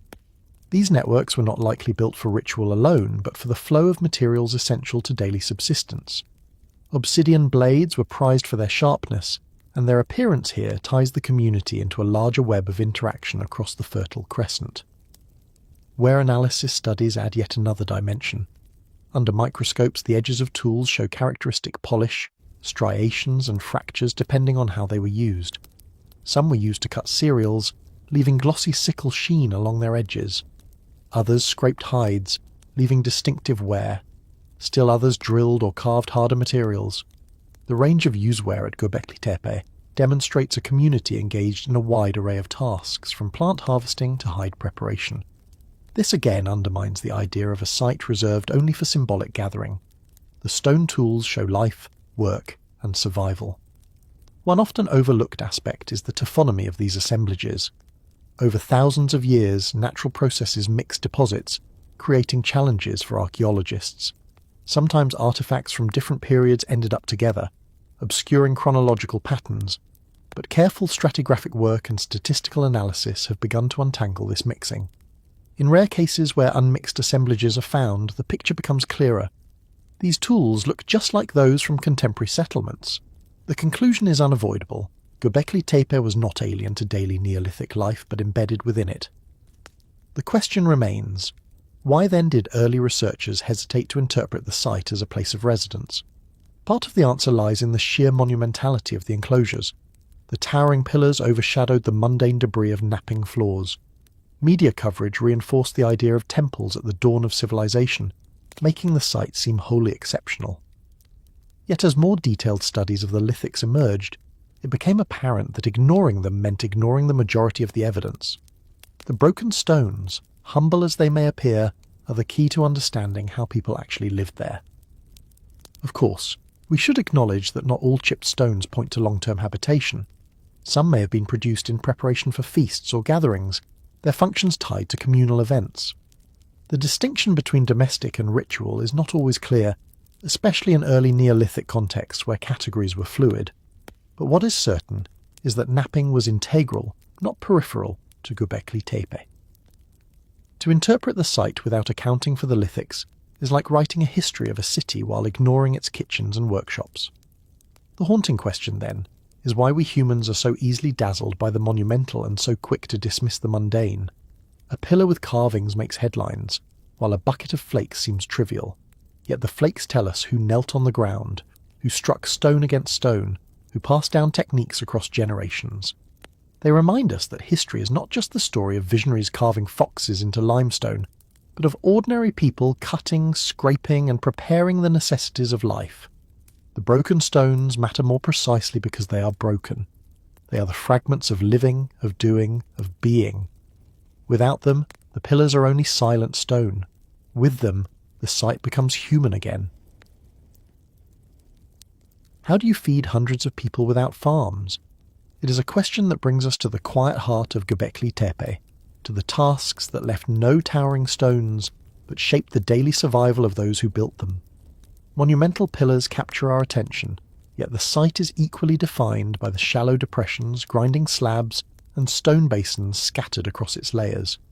They tell of laborious, repetitive work, seeds gathered in baskets poured onto flat stones, pounded and ground until flour was produced. Long before cultivated wheat or barley dominated diets, communities here managed to extract sustenance from the wild with ingenuity and determination. Archaeologists catalogue hundreds of grinding implements at the site, some fixed in place and others portable. These range from simple handstones to large querns with smooth basins worn deep by years of use. Their abundance alone signals the scale of food preparation. The builders of Göbekli Tepe were not sustained by fleeting snacks carried in from distant camps. They were grinding enough to feed groups gathered in significant numbers, and they were doing it continuously. Each shallow depression, each polished surface, is testimony to thousands of hours of effort. The context is critical. Between roughly 9,600 and 9,000 years ago, the communities of Upper Mesopotamia lived in a transitional ecology. Wild cereals such as einkorn and barley grew in abundance on the slopes of Karakadar and in patches of open land around the limestone hills. These grains were not domesticated yet, but they were accessible, and hunter-gatherers had been harvesting them since the late Pleistocene. At Göbekli Tepe, grinding stones proved that these cereals were processed on site in large quantities. Combined with evidence from other settlements in the region, this suggests a broad-spectrum subsistence economy, where nuts, seeds, legumes and cereals all played roles alongside hunting. What makes Göbekli Tepe distinctive is the concentration of heavy grinding equipment. Portable tools could have been used by small family groups, but the fixed installations imply communal processing. Some archaeologists argue that this points to feasting, gatherings where food was prepared at scale to support work on the enclosures or to mark social events.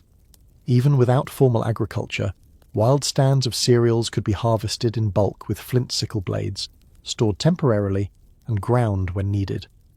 The grinding stones on site make this scenario plausible. Rainwater management is another often overlooked part of the story.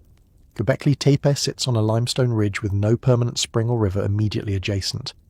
To sustain groups at the site, people must have collected water. Archaeologists have documented carved depressions and channels that may have functioned as cisterns or catchments, allowing rainwater to be stored in bedrock cavities. These installations, though less dramatic than a pillar with a carved fox, are vital clues to how daily needs were met. Without such provisions, the site could not have hosted extended gatherings or construction efforts. Food storage, too, leaves its traces. Large stone vessels found at Göbekli Tepe, some weighing hundreds of kilograms, suggest that liquids or bulk plant products were held on site. Their size and placement within enclosures indicate communal use rather than private hoarding. Traces of residues in some vessels have been interpreted as evidence of fermentation, hinting at the production of early beer-like drinks from cereals. If so, these basins may connect directly to the social gatherings that brought people together at Göbekli Tepe. Drinking and feasting could have helped bind groups, turning subsistence into social glue. Still, it is worth pausing before drawing sweeping conclusions. We do not have written recipes, and the residues are open to multiple interpretations. What we can say with confidence is that grinding stones and storage basins demonstrate deliberate planning for food supply. People did not simply arrive at the site and improvise. They prepared by harvesting, transporting, and processing resources, ensuring that hundreds could be fed for days or weeks at a time. The scale of work involved should not be underestimated. To feed even a modest group of 100 people with grain-based meals requires grinding tens of kilograms of cereal each day. Each grinding session could take hours, demanding physical endurance and skill. Archaeologists studying wear patterns on handstones have shown how repetitive motion smoothed their surfaces, creating polished planes over decades of use. In some cases, multiple generations likely worked the same stones. Here, the monumentality lies not in height but in persistence, the slow grinding of seeds into flour across centuries. Comparisons with other sites of the pre-pottery Neolithic help contextualize these finds. At Jerf El Ahmar, just across the Syrian border, archaeologists uncovered similar grinding installations within communal structures, reinforcing the idea that large-scale food processing was central to gatherings. At Halan Chemi, circular houses included querns and mortars, showing how plant foods were integrated into early sedentary life. Göbekli Tepe fits into this broader pattern, but on a scale magnified by the size of its gatherings and the monumental nature of its architecture. There is also an ecological perspective to consider. Harvesting wild cereals is opportunistic. Some years' yields would have been abundant, in others sparse. The presence of grinding stones implies that people built flexibility into their subsistence strategies. When cereals were plentiful, they could be stored and processed for feasts. When less available, other plants such as lentils, pistachios, or almonds might have filled the gap. The grinding technology was adaptable, capable of turning almost any seed or nut into usable food. It reflects resilience in the face of environmental uncertainty. In the absence of domesticated animals or metal tools, the investment in stone grinding equipment was significant. Quarrying, shaping, and transporting large querns or basins required labour. Once in place, these tools became fixed assets of the community, anchoring food preparation to particular locations. Their very presence encouraged people to return repeatedly, reinforcing the role of the site as a hub. Archaeologists sometimes refer to this as a form of niche construction, where human behaviours modify the environment in ways that feed back into settlement patterns. At Göbekli Tepe, grinding stones were part of the built environment that structured how people lived and gathered. One might ask, why invest such effort if farming had not yet begun? The answer lies in the transitional character of the time. People were not yet cultivating domesticated cereals, but they were already organising their lives around predictable resources. Wild stands of acorn and barley were reliable enough to support investment in grinding and storage. These practices paved the way for later domestication, but at the time they were simply pragmatic solutions to feeding groups at scale. The line between foraging and farming was blurry, and grinding stones occupied that ambiguous space. The haunting question is whether the people at Göbekli Tepe realised the path they were setting in motion. Each handstone, each quern, each basin was a step toward a way of life more fixed, more labour-intensive, and more dependent on plant foods than that of their ancestors. Did they sense that the act of gathering for feasts and grinding thousands of seeds bound them not only socially but ecologically, tying them to the landscape in ways that would ultimately lead to permanent villages and true agriculture? Or was it, in their minds, simply the practical work of the moment, done to sustain the next gathering, the next construction, the next story told in stone? In either case, the grinding stones remind us that history is shaped as much by the quiet, repetitive motions of daily life as by the grand gestures of the monument building. The pillars could not stand without the calories released from countless seeds. The carvings of foxes and snakes had no audience without meals to sustain the people who gathered. Beneath the dust of the quarry and the weight of the pillars lies the true foundation of Göbekli Tepe, the persistent sound of stone against stone, grinding 1,000 seeds into the flour of survival. Was Göbekli Tepe built on an empty stomach, or as a feast that brought people together? This is the question that rises from the heaps of animal bones that lie, layer after layer, beneath the monumental enclosures. While the stone pillars attract attention, the real story of sustenance at this place comes from fragments of gazelle horn cores, splintered aurochs bones, cracked boar tusks, and thousands of tiny pieces that once carried the weight of flesh. Archaeology, the careful study of animal remains, gives us one of the clearest windows into the lives of those who built and used Göbekli Tepe. Each fragment of bone speaks of meals consumed, animals hunted, and the scale at which communities gathered. Excavations across the main enclosures and adjacent layers have revealed faunal assemblages numbering in the tens of thousands. When studied systematically, certain patterns emerge. The overwhelming dominance of wild game, particularly gazelle, is striking. In some layers, up to 80% of identifiable bones belong to gazelle, suggesting that mass hunting events supplied meat for the site. Aurochs, the wild ancestors of cattle, appear less frequently but are represented by large and robust bones that would have carried enormous quantities of meat and fat. Wild boar also feature in the assemblage, their bones distinctive not only for their size but for the clear evidence of butchering. Smaller game such as hare, deer and birds are present, but play a minor role compared to the large herds that roam the plains. The pattern is not what one would expect from a small household site.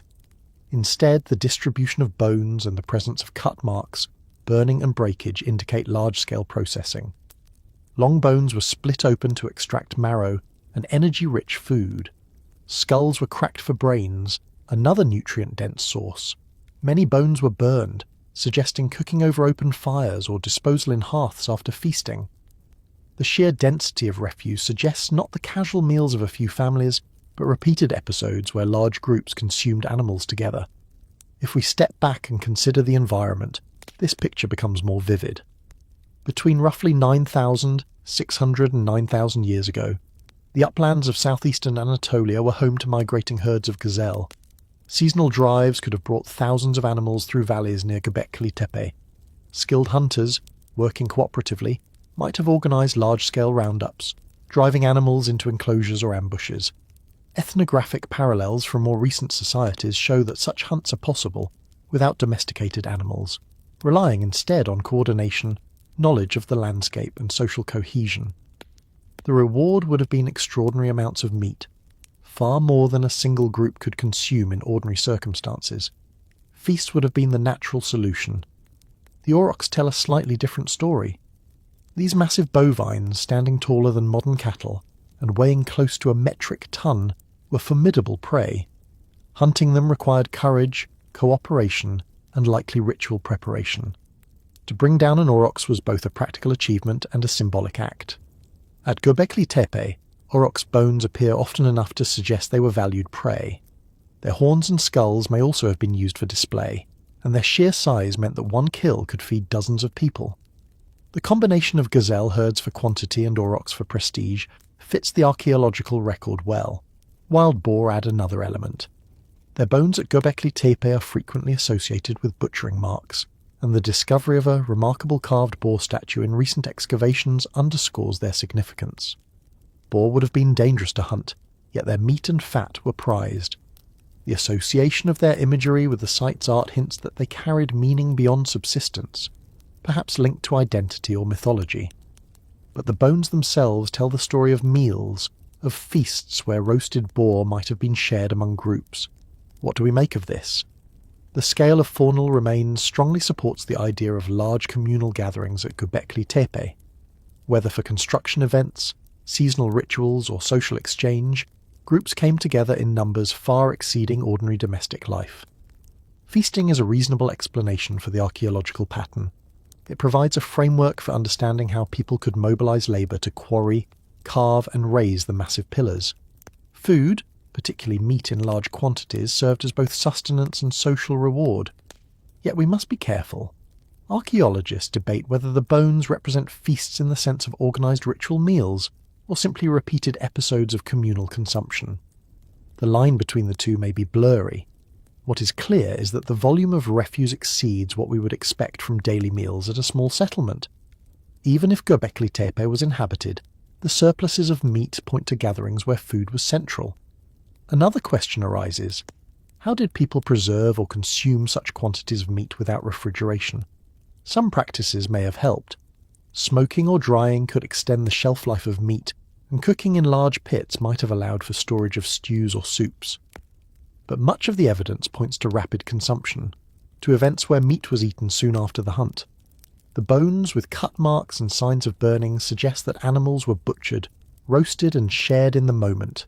In this sense, feasting was not only about calories, but about creating shared experiences.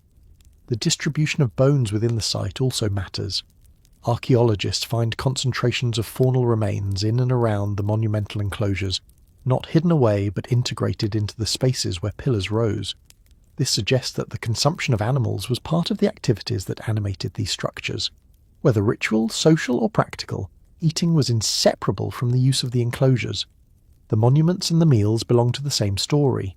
Evidence of tool use on the bones further enriches the picture. Cut marks show where tendons were sliced, where joints were separated, where meat was stripped from bone. Percussion marks reveal deliberate smashing to access marrow. These traces are unmistakable signatures of human activity. They confirm that the animals were not simply scavenged but hunted, butchered and processed systematically. Some scholars propose that the scale of feasting at Göbekli Tepe may have been one of the driving forces for social change. To organise such events required planning, cooperation and perhaps hierarchy. Who coordinated the hunts? Who distributed the meat? Who decided when to feast and when to conserve? These questions touch on the social complexity of early Neolithic societies. The animal bones are silent, but they imply systems of decision-making beyond the level of a single family. From a nutritional standpoint, the reliance on gazelle, aurochs and boar provided abundant protein and fat. Such diets could sustain the heavy labour of quarrying and carving stone. The feasts were not mere indulgence, they were fuel for monumental work. If one accepts that construction required dozens, if not hundreds, of coordinated workers, then the provision of food at scale was a logistical necessity. Feasting may have been as much about maintaining energy as about ritual expression. Of course, questions remain. Were the feasts seasonal, tied to migrations of gazelle? Did they coincide with specific construction phases? Were they open to all, or restricted to certain groups? Archaeology cannot answer these with certainty, but the bones at least show that animals were consumed in extraordinary numbers.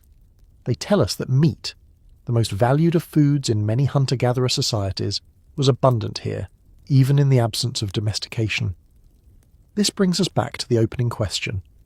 Was Göbekli Tepe built on an empty stomach, or through the surpluses of feasting? The evidence leans strongly toward the latter.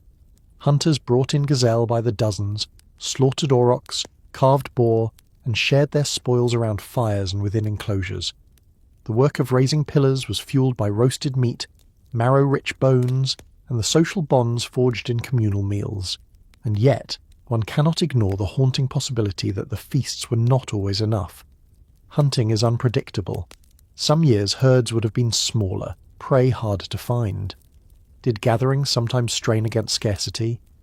Were there times when feasts fell short, when expectations outpaced supply? The bones do not tell us of disappointment, but the question lingers. Feasts bind people together, but famine reminds them of fragility. In that tension, the builders of Göbekli Tepe lived, celebrated and endured. Why carve channels into the rock when you have no wells? That question has hovered over the edges of Göbekli Tepe since archaeologists began to notice not only the monumental stone pillars and carved animals, but the subtler marks cut into the limestone bedrock itself. For all the focus on feasting, hunting and quarrying, one truth is inescapable. People cannot gather in such numbers without reliable water. Yet the limestone plateau of southeastern Anatolia is not a place where streams and rivers flow in abundance. The hilltop of Göbekli Tepe has no natural springs, and wells would not be feasible given the hardness and depth of the bedrock. What the builders left behind instead were carved gutters, basins and pits, a quiet infrastructure for harvesting rainwater. Excavations have revealed channels incised directly into the limestone surface, running across the plateau in controlled paths. These grooves, often just a few centimetres wide but extending for metres, were clearly not natural fissures. They were deliberately made to catch and direct the flow of rainfall. At points, these channels feed into depressions or carved pits that could act as reservoirs. Some of these basins are several metres across and up to 3 metres deep, suggesting they could store significant quantities of water. At first glance they might look like quarries or accidental depressions, but their placement and integration with the channels strongly supports intentional water collection. This system of rainwater harvesting fits the environmental reality of the early Holocene. Around 9,600 to 9,000 years ago, southeastern Anatolia was greener and more humid than today, with oak and pistachio woodlands scattered across the landscape. But the limestone plateau where Göbekli Tepe sits would still have been seasonally dry. Rainfall was concentrated in certain months, and summer would have brought drought-like conditions. To sustain large gatherings, people needed to capture water when it fell and hold on to it through the dry season. Rainwater harvesting rather than deep wells was the solution. The presence of limestone basins within and around the enclosures reinforces this picture. Some of these are portable-sized vessels, carefully hollowed out of stone, while others are larger features carved directly into the ground. Their function is not always clear, storage, mixing, ritual, but in combination with the channels, a utilitarian explanation makes sense. Archaeologists have noted that the stone vessels could have served for storing liquids, perhaps even grain, but water storage is among the most likely uses, given the absence of natural sources on the hill. One of the largest known storage pits on the site, measuring 8 metres in diameter and 3 metres deep, lies on the northwestern edge of the mound. Its capacity would have been immense, enough to support not only daily needs, but also the surges of demand when groups assembled for construction or communal events. The very effort to carve such a pit suggests forethought, cooperation, and an investment in permanence. A people who were supposedly only hunters and gatherers were already engineering water systems of a kind we might expect in small farming villages. When archaeologists trace the channels across the site, they find evidence that slabs once covered them, keeping water clean and preventing evaporation. This indicates knowledge not only of how to capture water, but how to preserve it for later use. Rainfall collected on the plateau's surface could be guided into protected conduits and stored in reservoirs, accessible when needed. In a semi-arid environment, such technologies are not luxuries but necessities. Without them, gatherings on the barren hilltop would have been unsustainable. It is tempting to imagine a dry season at Göbekli Tepe, the enclosures filled with people, fires burning, animals being butchered, and at the same time someone lifting slabs to access stored rainwater. The carved basins would not have seemed dramatic, but they were the infrastructure that made everything else possible. Stone monuments and feasts could only exist if thirst was quenched. In this sense, the humblest channels in the bedrock are as important to understanding the site as the tallest pillars. Archaeologists sometimes caution against projecting too much modern logic onto prehistoric systems. Could these basins have had symbolic or ritual functions? Perhaps. Water itself often carries symbolic weight in human cultures. It sustains life, and in many traditions it serves as a medium between worlds. At Göbekli Tepe, water may have been both practical and symbolic, with basins used not only to drink, but also to wash, to mix, or to perform rituals of purification. The dual role of function and meaning is common in human history, but even if water held symbolic importance, the physical need for storage would have been undeniable. There is also the matter of scale. A single family might survive by carrying skins of water up the hill from nearby springs or streams, but the volume of bones, grinding stones, and refuse at Göbekli Tepe suggests gatherings far larger than a household. Dozens, perhaps hundreds of people would have required constant supplies of water, not just for drinking but for processing food, cleaning, and perhaps for making plaster or mortar. The rainwater channels and basins seem tailored to that scale of demand. Some researchers have suggested that this infrastructure reflects increasing sedentism, an early step toward village life. The effort to engineer water systems implies people were not merely passing through but intended to stay for extended periods. Yet Göbekli Tepe does not neatly fit the definition of a village. It was neither a cluster of domestic houses nor a simple campsite.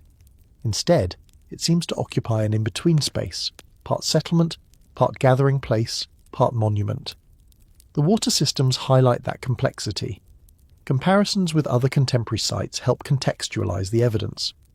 At Novala Chori, another pre-pottery Neolithic site in southeastern Anatolia, similar stone channels and basins appear, though on a smaller scale. At Chayonu to the east, archaeologists found sophisticated systems for drainage and water management in later levels. Göbekli Tepe is not unique in developing water technologies, but it is striking for how early and large-scale the efforts appear. The people here were not improvising. They were planning, carving, and coordinating at levels that belie their reputation as mere hunters. When one looks closely at the carved channels, their precision stands out. They are not random grooves but carefully cut with stone tools, straight or gently curving, designed to lead water efficiently downslope.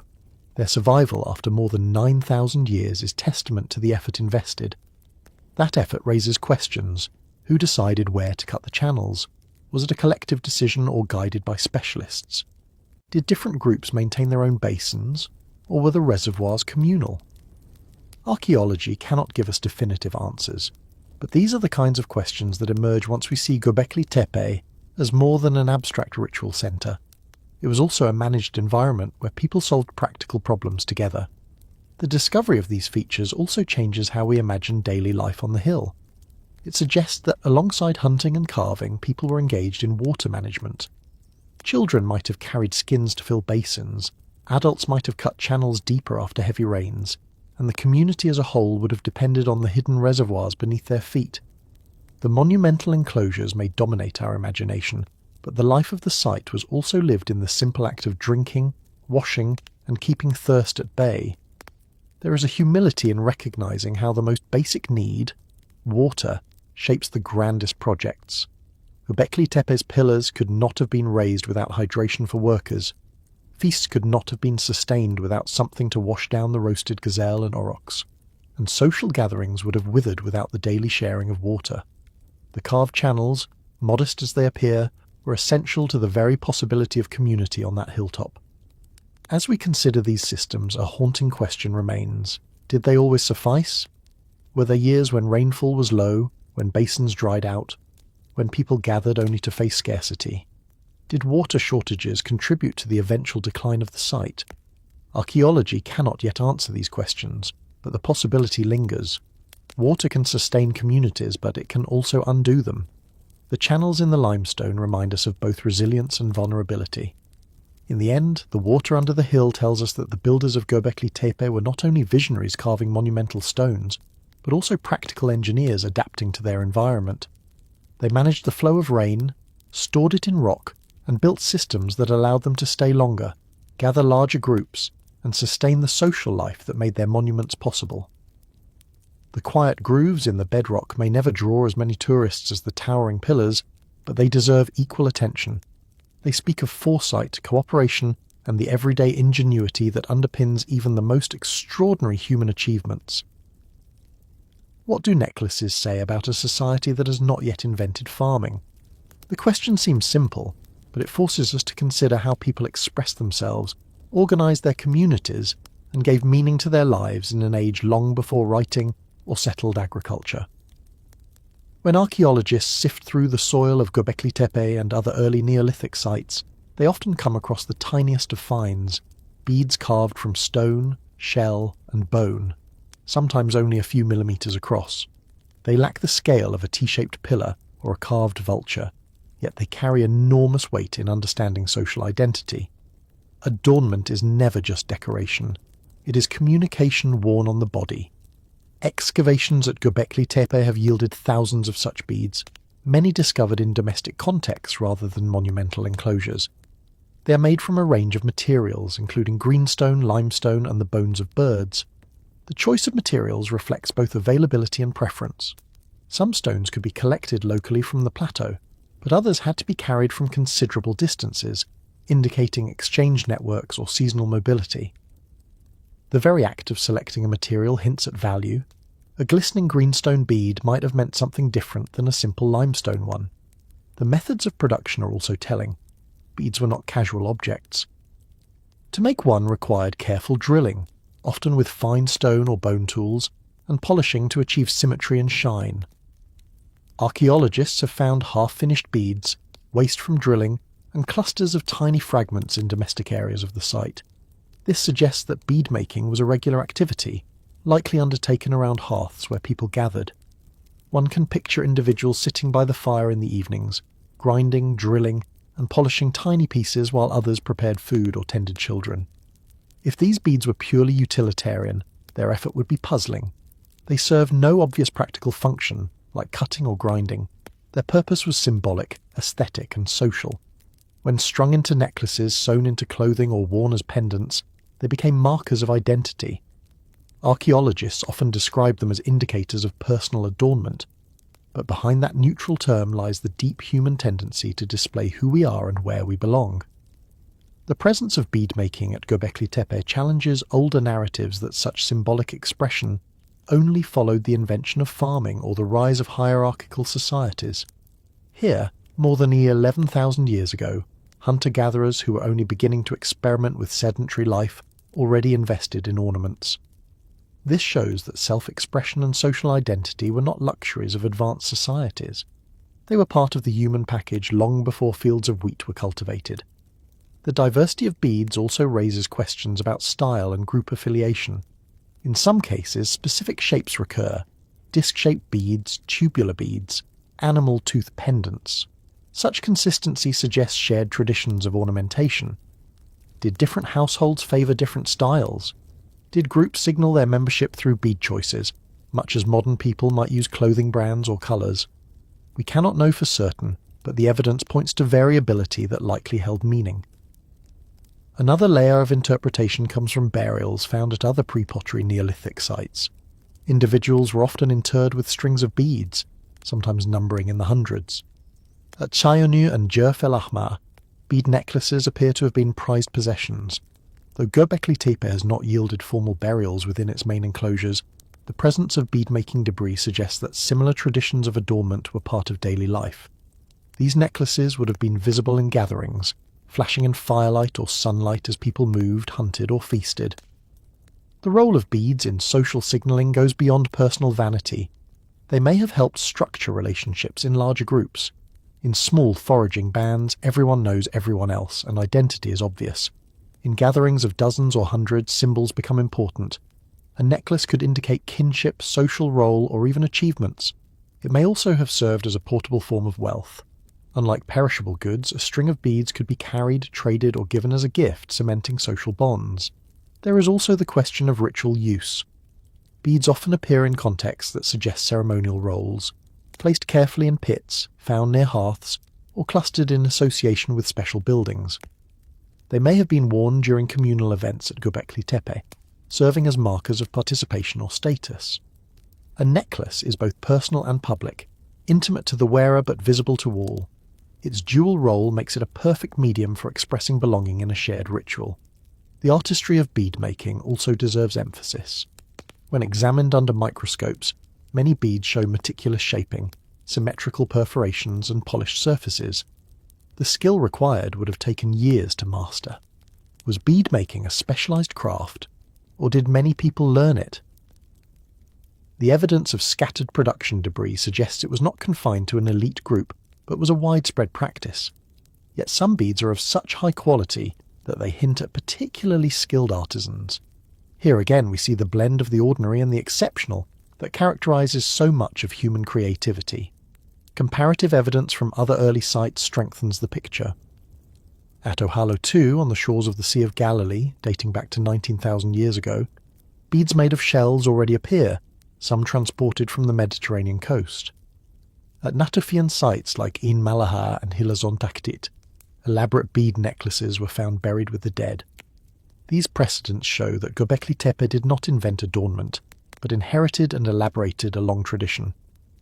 What changes at Göbekli Tepe is the scale and context, ornaments appearing in a large semi-sedentary community with monumental architecture rising nearby.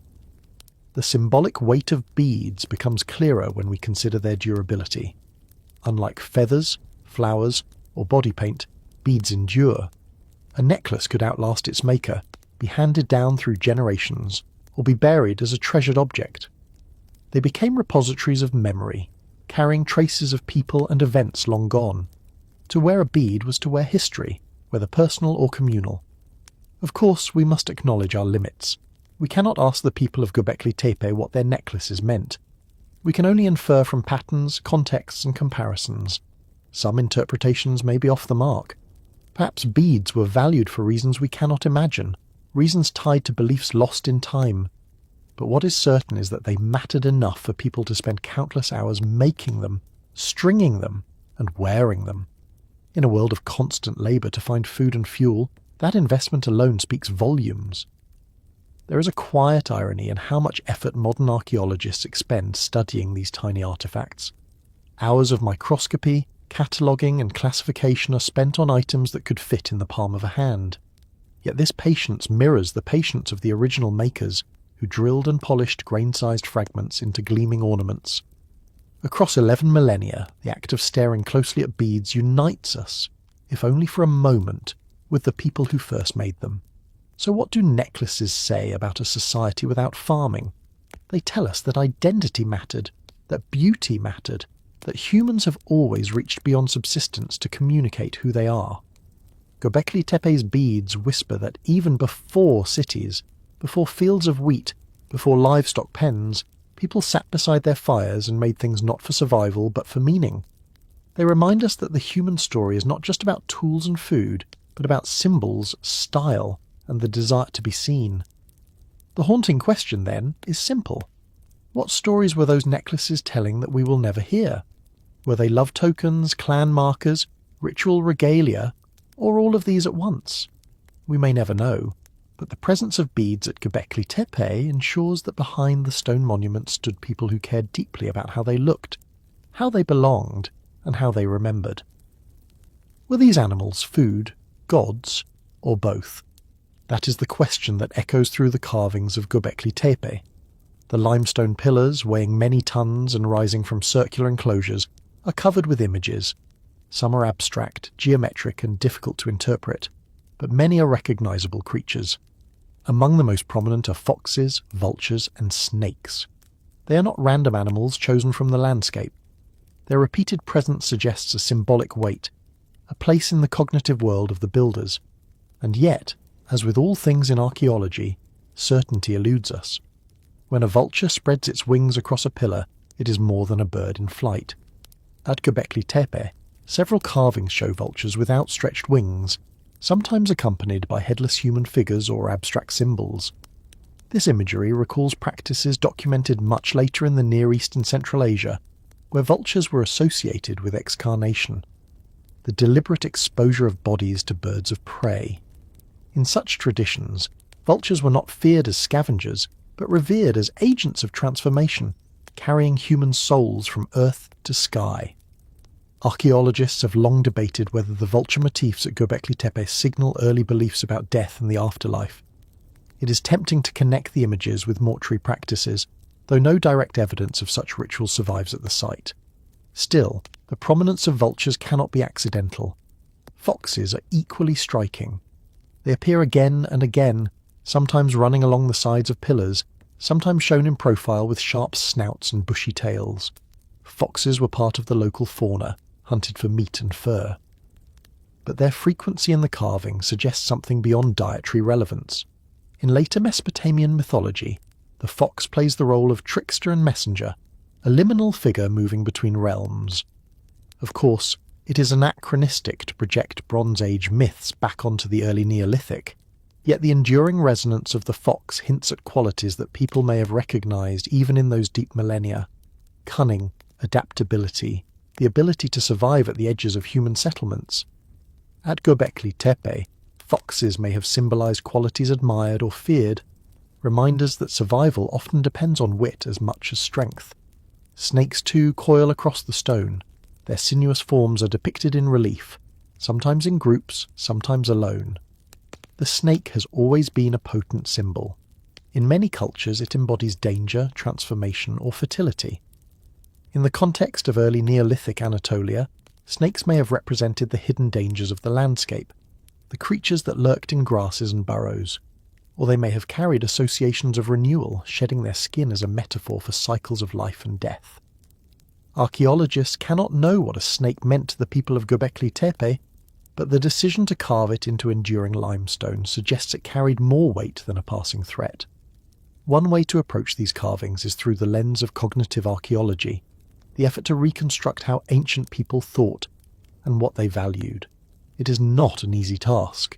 We lack texts, oral traditions, or direct testimonies from the people themselves. Instead, we infer from patterns, comparing the frequency of motifs, their placement, and their associations. For instance, at Göbekli Tepe, animal figures are not scattered randomly but clustered in meaningful ways. Some enclosures favour particular species. Some animals are placed prominently on central pillars, while others are relegated to the margins. This distribution may encode narratives or categories of meaning. The emphasis on dangerous animals is striking. Alongside foxes, vultures, and snakes appear wild boar, scorpions, and large predators. These are not the gentle animals of pastoral life, but the creatures that could kill, bite, or sting. Some archaeologists argue that this focus reflects a worldview where power resided in the wild, in forces beyond human control. To carve these animals into stone was perhaps to acknowledge their power, to invoke it, or even to tame it symbolically. The enclosures of Göbekli Tepe, with their looming pillars covered in beasts, might have been spaces where people confronted the wild forces of their environment in communal rituals. But animals can be both practical and symbolic. Vultures cleaned carcasses, foxes raided food stores, snakes threatened and fascinated. The daily presence of these creatures would have made them constant figures in the imagination. At the same time, their depictions suggest they held roles in stories or beliefs. We may think of them as both food and gods, both threats and allies, woven into a symbolic system that blurred natural and supernatural. It is also worth asking why humans themselves are rarely depicted. When they do appear, they are often abstract or incomplete. Headless bodies, arms and hands without faces. By contrast, animals are rendered with detail and vitality. This imbalance suggests that the animal world carried special importance. Perhaps humans saw themselves as defined by their relationship to these creatures, measuring themselves against the fox's cunning or the vulture's dominion over death. Or perhaps animals were stand-ins for spirits, ancestors, or forces of nature. Comparisons with nearby sites provide some support. At Nivalachori, another early Neolithic settlement in southeastern Turkey, Similar pillar carvings include snakes and birds. At Djerf-el-Afer and Muribet on the Euphrates, animal imagery appears on stone plaquettes. This continuity suggests a shared symbolic repertoire across the region, a cultural language of animals that people use to express ideas too large for words. Still, we must remain cautious. It is easy to project modern symbolism backward. A fox may be clever to us, but to the people of Göbekli Tepe, it may have meant something entirely different. A vulture may inspire dread in modern minds, but it could have been a revered guide in theirs. Archaeology teaches humility. We can outline possibilities, build arguments from patterns, but we cannot claim final answers. The fox and the vulture thus remain haunting figures. They stare from the stone across millennia, challenging us to understand. Were they guardians of the enclosures, symbols of clans or lineages, emblems of stories now forgotten?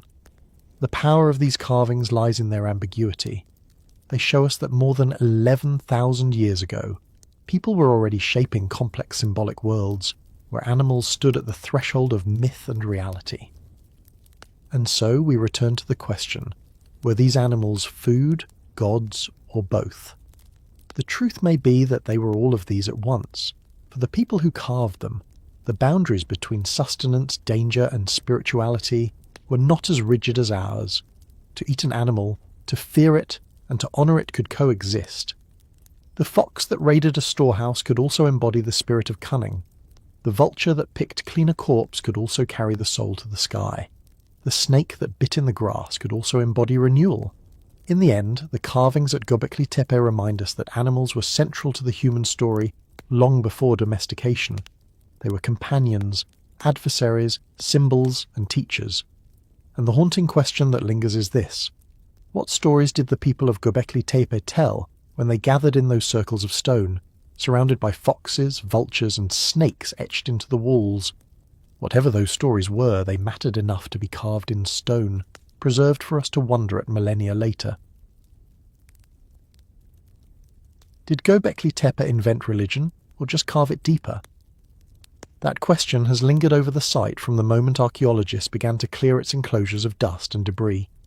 Popular headlines quickly called it the world's first temple, a place where belief itself was born, as though spirituality suddenly appeared along with limestone pillars.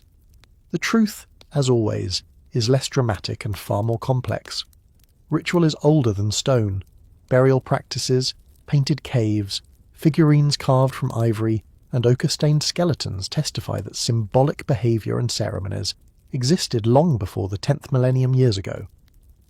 But Göbekli Tepe offers something different.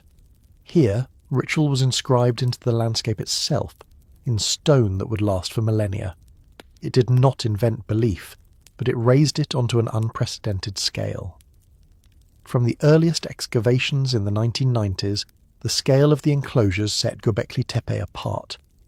Massive circular and oval spaces, ringed with T-shaped monoliths, some rising over 5 metres high and weighing up to 20 tons, spoke of coordinated effort. The pillars were carefully arranged, often with 2 larger monoliths standing at the centre of each circle facing one another. Archaeologists could not help but read these spaces as sanctuaries. The absence of hearths, storage bins, or everyday refuse in the deepest levels seemed to reinforce the interpretation. This was not, in its earliest levels, a village. It was something else. A place designed for gathering, for ceremony, for shared acts of meaning. Feasting appears to have played a central role. Archaeozoological studies of animal bones found within the site show evidence of large-scale consumption.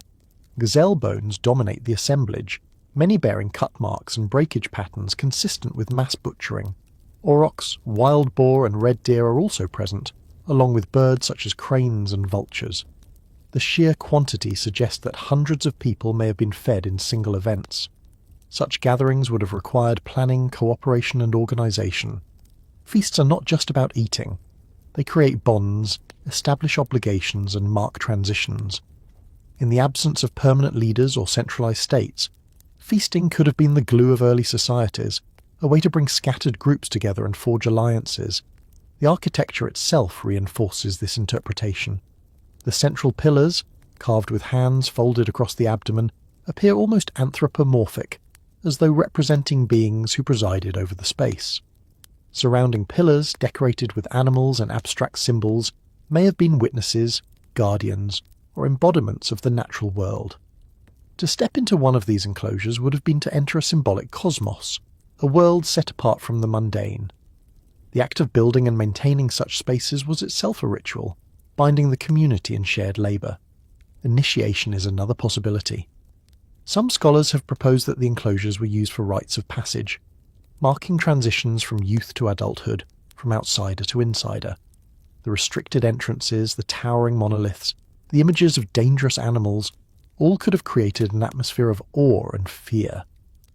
Participation in ceremonies within these spaces may have reinforced social identity, teaching young members the stories, symbols, and values of their community. The effort of quarrying, carving, and erecting the pillars could itself have been part of the initiation, a demonstration of strength, cooperation, and belonging. The question of whether these enclosures were temples is ultimately a matter of perspective. The word temple carries baggage from later civilizations with their priests, altars, and hierarchies.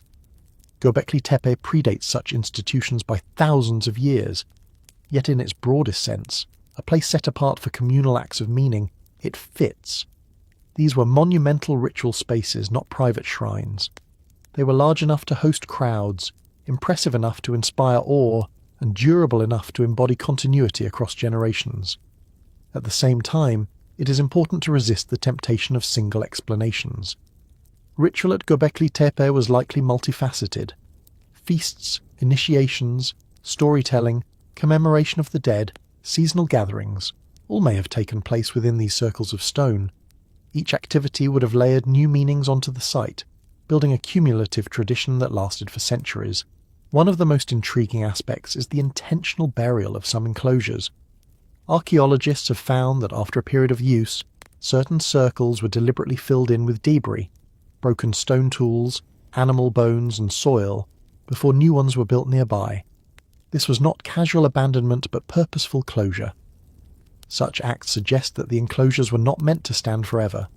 They were used, honoured, and then ritually sealed, perhaps to mark the end of a cycle, the passing of a generation, or the completion of a narrative. The act of burial itself was a ritual, a way of transforming architecture into memory. What we see today is thus only the final layer of a long tradition. Earlier practices, now hidden beneath centuries of fill, may have been different in scale or purpose. But the pattern of renewal, of building, using, and burying speaks of a dynamic ritual life. Göbekli Tepe was not a static monument. It was a living theatre of meaning. The symbolic architecture extended beyond the enclosures themselves. Carved channels in the bedrock suggest that water was collected and managed. Storage pits, grinding stones, and communal areas point to preparations for gatherings. The entire site was an integrated landscape of ritual and subsistence, a place where the needs of the body and the needs of the spirit were met together. Did Göbekli Tepe invent religion? Number ritual, belief, and symbolic behaviour are far older, but it did carve religion deeper into the earth than ever before. It gave belief a new materiality, a weight, and permanence in stone. It created a space where meaning was not just spoken or enacted, but inscribed, visible to all, enduring across centuries. It was, in that sense, a turning point, not the birth of religion, but its monumentalization. And yet the haunting question remains, why here, and why then? What compelled groups of hunter-gatherers, without domesticated animals or metal tools, to devote such energy to building circles of stone on a hill in southeastern Anatolia? Was it competition among groups, each seeking to display their strength and secure allies? Was it a shared response to changing climates and resources, a way to reinforce bonds in uncertain times? Or was it simply an outpouring of creativity, an early recognition that humans are meaning-making creatures who cannot live by bread alone? The answers may never be final. Archaeology offers evidence, but interpretation requires humility. As scientists, we can trace patterns, weigh possibilities, and compare contexts, but we cannot step inside the minds of those who carved the fox, the vulture, and the snake. What we can say is that Göbekli Tepe was a place where ritual took centre stage, where stone became a medium for belief, and where communities gathered not just to survive, but to create meaning. Perhaps that is the most important legacy of Göbekli Tepe. It shows us that more than 11,000 years ago, people were already building worlds of meaning as carefully as they built walls of stone. The enclosures were not only spaces for ritual, but monuments to the human impulse to connect, to celebrate, to mourn, and to wonder. In their silent stones, we glimpse not the invention of religion, but its first monumental expression, a reminder that the search for meaning is as old as humanity itself. And so we are left with the haunting question: when the builders of Göbekli Tepe gathered in those circles surrounded by pillars and carvings, did they feel that they had invented something new, or did they feel that they were simply carving deeper into truths that had always been with them? Why did people bury their greatest buildings under rubble? It is one of the strangest mysteries of Göbekli Tepe, and it lingers over the site like a question that refuses to fade.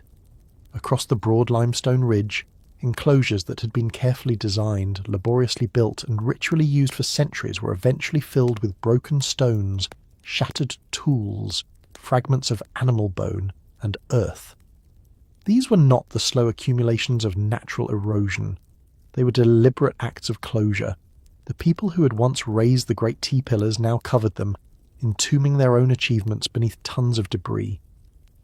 The story of Göbekli Tepe is not only about its rise, but about its burial.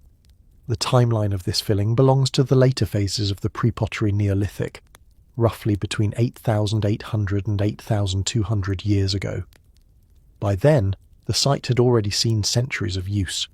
Generations had gathered, feasted, carved, and renewed its enclosures. Then, for reasons still debated, the people who maintained this hilltop began to backfill its monumental structures. The image is strange to us because we usually associate monuments with permanence. We assume that something built with such effort was intended to last forever. Yet the evidence shows that permanence was not the point. Instead, cycles of building and burying were central to the story of this place. The fill itself is a kind of archive. Archaeologists have documented that the material used to bury the enclosures is not uniform. It consists of limestone rubble, broken into manageable pieces, mixed with an enormous quantity of cultural debris, flint flakes from tool-making, bones from butchered animals, fragments of grinding stones, and even fragments of earlier pillars. It looks less like clean soil, and more like the residue of everyday life, deliberately gathered and poured into the spaces. If the enclosures had been abandoned naturally, we would expect wind-blown sediments or gradual collapse. Instead, what we see is a rapid, purposeful infilling. Some enclosures were sealed while their central pillars still stood upright. Others were already in partial ruin before being covered. In both cases, the decision to bury them was unmistakable. Why? Several interpretations have been proposed, each with strengths and uncertainties. One line of thought sees the backfilling as ritual closure. Just as the enclosures were built for communal meaning, so too were they retired through communal acts. Covering a space with debris may have marked the end of its symbolic role. The fill, rich with the remains of daily life, could have been a kind of offering, a way of embedding the activities of the community into the very soil of the site. In this reading, burial was not destruction but transformation. The enclosures were not erased, they were sealed, perhaps to preserve their potency for the ancestors or the spirits. Another possibility is practical. The enclosures, with their deep cuttings into the bedrock and massive stone uprights, may have been difficult to maintain as they aged. Once cracks formed or pillars leaned, rebuilding might have been less feasible than starting anew. In this case, filling the old structures could have been a form of stabilizing the hilltop before constructing new enclosures nearby. The fill would then serve as both burial and foundation, a way of recycling space while respecting what had come before. Some researchers have suggested ecological or social pressures as part of the explanation. By the early 9th millennium years ago, the societies of Upper Mesopotamia were changing. Farming of cereals was beginning to spread, and domesticated animals were becoming part of daily life in nearby regions. Settlements were growing, and with them came new forms of social organisation. Perhaps the large-scale gatherings at Göbekli Tepe were no longer sustainable, or no longer necessary. The decision to bury the enclosures could have marked the end of an era, the closure of a lifestyle that was being replaced by new modes of living. In this interpretation, the fill becomes a kind of farewell, a symbolic sealing of the hunter-forager world. Whatever the reasons, the act of burial must have been monumental in itself.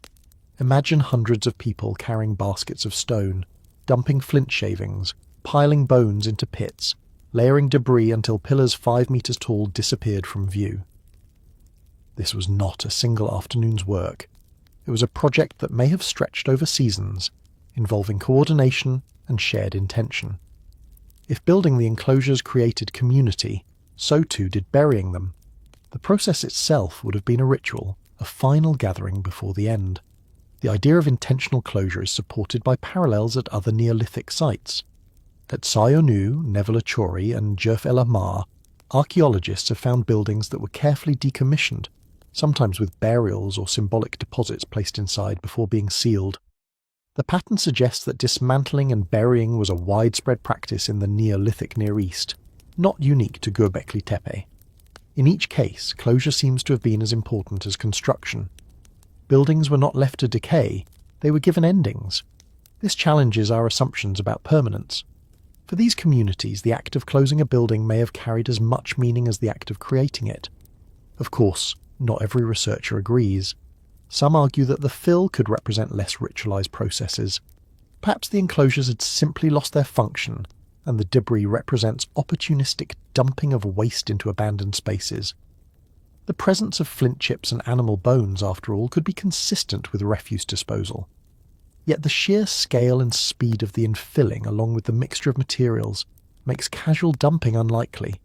Few archaeologists today doubt that the backfilling was deliberate, though debate continues over its exact meaning. There is also the question of memory. By burying their own monuments, the builders of Göbekli Tepe ensured that future generations would not forget them. The enclosures were not dismantled, not erased, but preserved beneath layers of debris. In a sense, they were entombed like relics, and that is exactly why they survived for archaeologists to rediscover thousands of years later. Whether or not the builders foresaw that, they ensured the preservation of their work by covering it. Perhaps for them the buried enclosures became part of the hill itself, a hidden archive of their identity. What is striking is how final it seems. After the 8th millennium years ago, the great monumental tradition of Göbekli Tepe ends. There are no new enclosures built of the same scale. The hilltop that once rang with the sounds of feasting, quarrying and carving fell silent. Domestic architecture continued in the region, and farming expanded, but the great ritual centre was over. The act of burial marks a boundary in time. Before, a world of gathering hunter-foragers. After, a world of settled farmers and villages. Göbekli Tepe was not a beginning but an ending, the last flourish of a tradition that had defined its people for centuries. And so the haunting question persists. Why bury greatness? Was it reverence for the past, a way of preserving what was sacred? Was it necessity, driven by practical concerns of safety or space? Was it social transformation, the symbolic closure of one way of life to make room for another? Archaeology offers us the traces of the act, but not the motives. What we can say is that the burial was deliberate, large-scale, and meaningful. It was not neglect, but intention. It speaks of a people who cared enough about their monuments to end them properly. Perhaps the deeper lesson is that permanence was never the goal. For the builders of Göbekli Tepe, meaning lay not only in what was raised, but in what was sealed. They created, celebrated, and then entombed. Their monuments were cycles, not static objects, and in that cycle lies a truth we too easily forget. Sometimes the most powerful statement is not in what we leave standing, but in what we choose to bury. Was Göbekli Tepe alone, or part of something bigger? That question rises the moment you stand above its ring of stones and realize no community, no matter how skilled, lives in total isolation. Human groups share, imitate, borrow, and compete. They always have. The enclosures at Göbekli Tepe are astonishing, but they do not exist in a vacuum. Over the past few decades, archaeology has revealed that this hilltop was one star in a larger constellation of early Neolithic sites across Upper Mesopotamia, a cultural zone today often called the Tash Tepela region, the land of stone hills. To understand Göbekli Tepe is to place it within this wider landscape of neighbours, experiments, and networks. When archaeologists speak of Tash Tepela, They are referring to a cluster of mounded sites scattered across southeastern Turkey, especially in the Urfa region. These include Karahan Tepe, Sayburç, Sefer Tepe, Harbetsuvan, and Çakmak Tepe. Along with the earlier known Nevalachori and Çayönü further afield, the sheer density of these sites suggests that the upper Mesopotamian plain was not marginal or isolated at the end of the Pleistocene, but was instead a vibrant hub of human activity. If Göbekli Tepe has become the icon, it is partly because of its preservation and its early excavation. Yet what is striking is that its monumental traditions were not unique. Across the hills, other communities were experimenting with similar ideas: carved pillars, special buildings, and new ways of organising space. Karahan Tepe has emerged in recent years as perhaps the most important counterpart to Göbekli Tepe. Located roughly 35 kilometres to the east, Karahan Tepe has revealed monumental architecture on a comparable scale. Excavations have uncovered T-shaped pillars arranged in enclosures, benches carved into bedrock, and reliefs that suggest a shared symbolic vocabulary. Yet Karahan Tepe also introduces differences. The most famous discovery there is a stone sculpture of a human figure with carefully carved facial features, set in a chamber flanked by upright pillars. Unlike the faceless T-shapes of Göbekli Tepe, here the human form is made explicit. The site also includes rows of phallic-shaped pillars, a detail both strange and unique, reminding us that each community developed its own local variations on shared themes. Karahan Tepe demonstrates that the monumental impulse was regional, not isolated, and that Göbekli Tepe was part of a network of communities experimenting with scale and meaning. Nevalachori, now lost beneath the waters of the Ataturk Dam, was excavated in the 1980s and offers another crucial piece of the puzzle. Long before Göbekli Tepe captured headlines, Nevalachori revealed a rectangular building with T-shaped pillars set within its walls, flanked by benches. Human and animal figurines were also found, suggesting a symbolic repertoire that resonates strongly with later discoveries. Unlike Göbekli Tepe, however, Nevalachori was a permanent settlement with clear domestic architecture, storage facilities, and evidence of farming. This means that the monumental pillar tradition did not belong solely to mobile hunter-foragers, but was carried into early farming villages as well. If Göbekli Tepe represents the apex of pre-agricultural monumentality, Nevalachori shows us the tradition continuing in a different context. Çayönü, further east near Diyarbakır, pushes the story in another direction. This site was occupied for centuries through multiple architectural phases, from round huts to rectangular stone buildings. Among its most striking features is a so-called skull building, containing deposits of human remains and a long sequence of innovations in domestic architecture. While Çayönü lacks the iconic T-pillars of Göbekli Tepe, it belongs to the same broad cultural world. Here we see the evolution of sedentary life, storage, and eventually domestication of animals, unfolding alongside experiments in ritual architecture. It reminds us that monumentality was only one part of a wider social transformation. What ties these sites together is not uniformity but dialogue. Each community carved its own path, but they shared ideas, techniques, and perhaps even people. The quarries of Göbekli Tepe, the stone sculptures of Karahan Tepe, the benches of Nevalachori, and the skull deposits of Çayönü all point to a regional conversation about how to shape stone, how to mark space, and how to anchor meaning in architecture. The presence of obsidian artifacts at Göbekli Tepe, sourced from faraway quarries in eastern Anatolia, underscores that these were not isolated villages. Goods, raw materials, and probably stories moved across the landscape. If we step back and consider the wider Fertile Crescent, the picture grows richer still.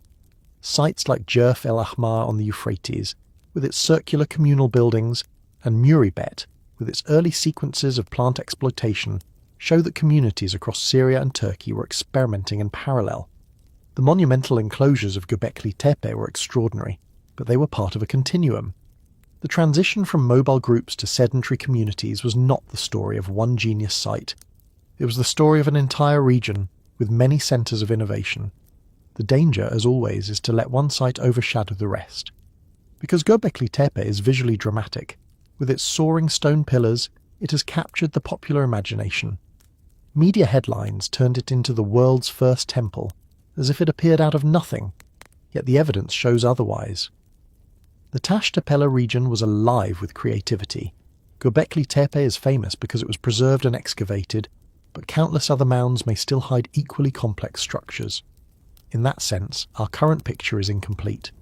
What lies beneath the unexcavated hills could radically change how we see the whole story.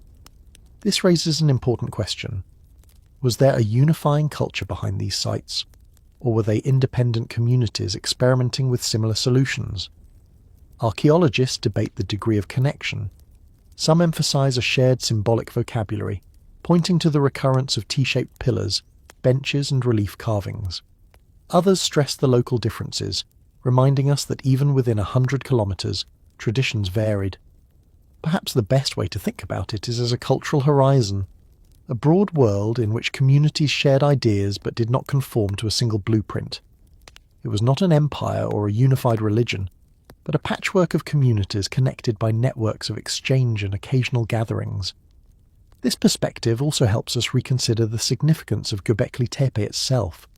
If it had been truly unique, it might have been easier to dismiss as an anomaly. But placed in the context of Karahan Tepe, Snevelachori and Tayonu, it becomes the most spectacular expression of a much wider tradition. Its importance lies not only in what was built on that one hill, but in how it illuminates a whole region at a pivotal moment in human history. There is something humbling in realizing that Göbekli Tepe was not alone. It reminds us that no breakthrough, however dramatic, belongs to a single place or people. Human innovation is always networked. Ideas emerge in clusters, carried by conversations, exchanges, and shared challenges. The builders of Göbekli Tepe were extraordinary, but they were also participants in a broader dialogue stretching across the Fertile Crescent. And so, the haunting question remains. If Göbekli Tepe is the star we can see, how many others are hidden beneath the hills still waiting? The landscape of southeastern Turkey is dotted with mounds, many unexplored. Each one could hold another piece of the story, another experiment in stone, another glimpse into the minds of people living 11,000 years ago. For now, we work with fragments, but even these fragments tell us that Göbekli Tepe was part of something larger, a conversation across valleys and rivers about how humans should live, gather, and remember. What do you call people who harvest plants, but do not farm them? That question unsettles the neat categories we are often taught. Hunter-gatherer on one side, farmer on the other. Yet in the millennia when sites like Göbekli Tepe were built, the people of Upper Mesopotamia fit into neither box. They were neither wandering in constant pursuit of game, nor cultivating crops in ploughed fields. Instead, they inhabited the long, ambiguous middle ground. Archaeologists sometimes call this the broad-spectrum revolution, or pre-domestication cultivation. Whatever the name, it describes a mode of life in which humans managed landscapes, harvested wild cereals, and perhaps even sowed seeds, without having yet crossed the line into formal agriculture. The concept of the broad-spectrum revolution was proposed in the 1960s by Kent Flannery, who noticed that as the Ice Age ended, humans began to exploit a far greater variety of species. Instead of relying heavily on large game like gazelle or aurochs alone, they increasingly gathered wild grains, pulses, tubers, small mammals, birds, and fish. This diversification was not random. It was a deliberate strategy to stabilize food supplies in an unpredictable environment. In practice, it meant pounding wild barley with stone pestles, collecting lentils from the hillsides, and roasting acorns in hearths. It meant people were becoming experts in dozens, even hundreds of species in their surroundings. At Ohalo too, a lakeside site on the Sea of Galilee dated to around 23,000 years ago, long before Göbekli Tepe, charred remains of barley, wheat and other seeds show that people already experimented with grinding and cooking cereals. Microscopic analysis of stone tools revealed starch grains consistent with flour production. By the time of the Natufians, between 15 and 11,000 years ago, such practices had become more organized. Grinding stones were abundant. Sickle blades with polish from cutting grasses show that people were harvesting stands of wild cereals systematically. They were not planting fields, but they were investing serious labour in reaping what nature offered. The crucial shift came when people not only harvested wild cereals, but also began to manage them. Archaeologists use the phrase pre-domestication cultivation for this in-between stage. evidence from sites like Abu Huraira on the Euphrates and Tel Karamel in northern Syria suggests that people scattered seeds of wild barley or rye, cleared competing plants, and perhaps tended patches of grain near their settlements. These were still wild species, but human hands were shaping their growth. Over generations, such practices nudged evolution along. Plants with traits advantageous for humans, such as non-shattering seed heads, were favoured. Without any conscious plan, domestication was creeping closer. This kind of low-level cultivation had important consequences. First, it required staying in one place long enough to return to the same patch to harvest again. Mobility was constrained not only by architecture, but also by investment in local plants. Second, it changed the seasonal rhythm of life. Harvesting wild cereals was tied to specific months. This meant planning ahead, coordinating labour, and sometimes storing surplus. Third, it deepened knowledge of the landscape. People who had once roamed widely were now mapping microenvironments, knowing exactly where stands of einkorn or emmer wheat ripened best. In short, they were still foragers, but they were behaving in ways that foreshadowed farming. Göbekli Tepe and its neighbours were built during precisely this ambiguous period. Grinding stones at the site suggest that cereals were consumed in quantity.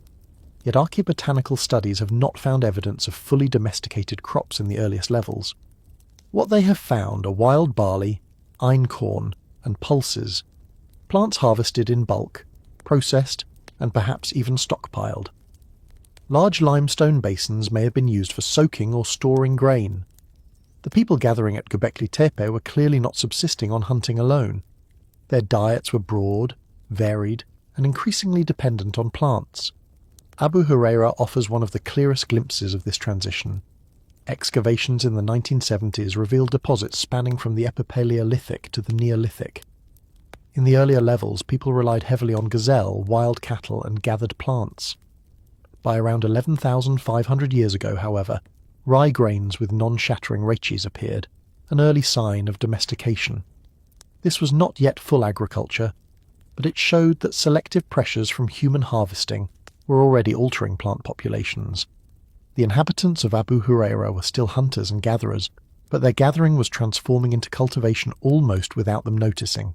Another site, Halan Chemi in southeastern Turkey, shows a similar story.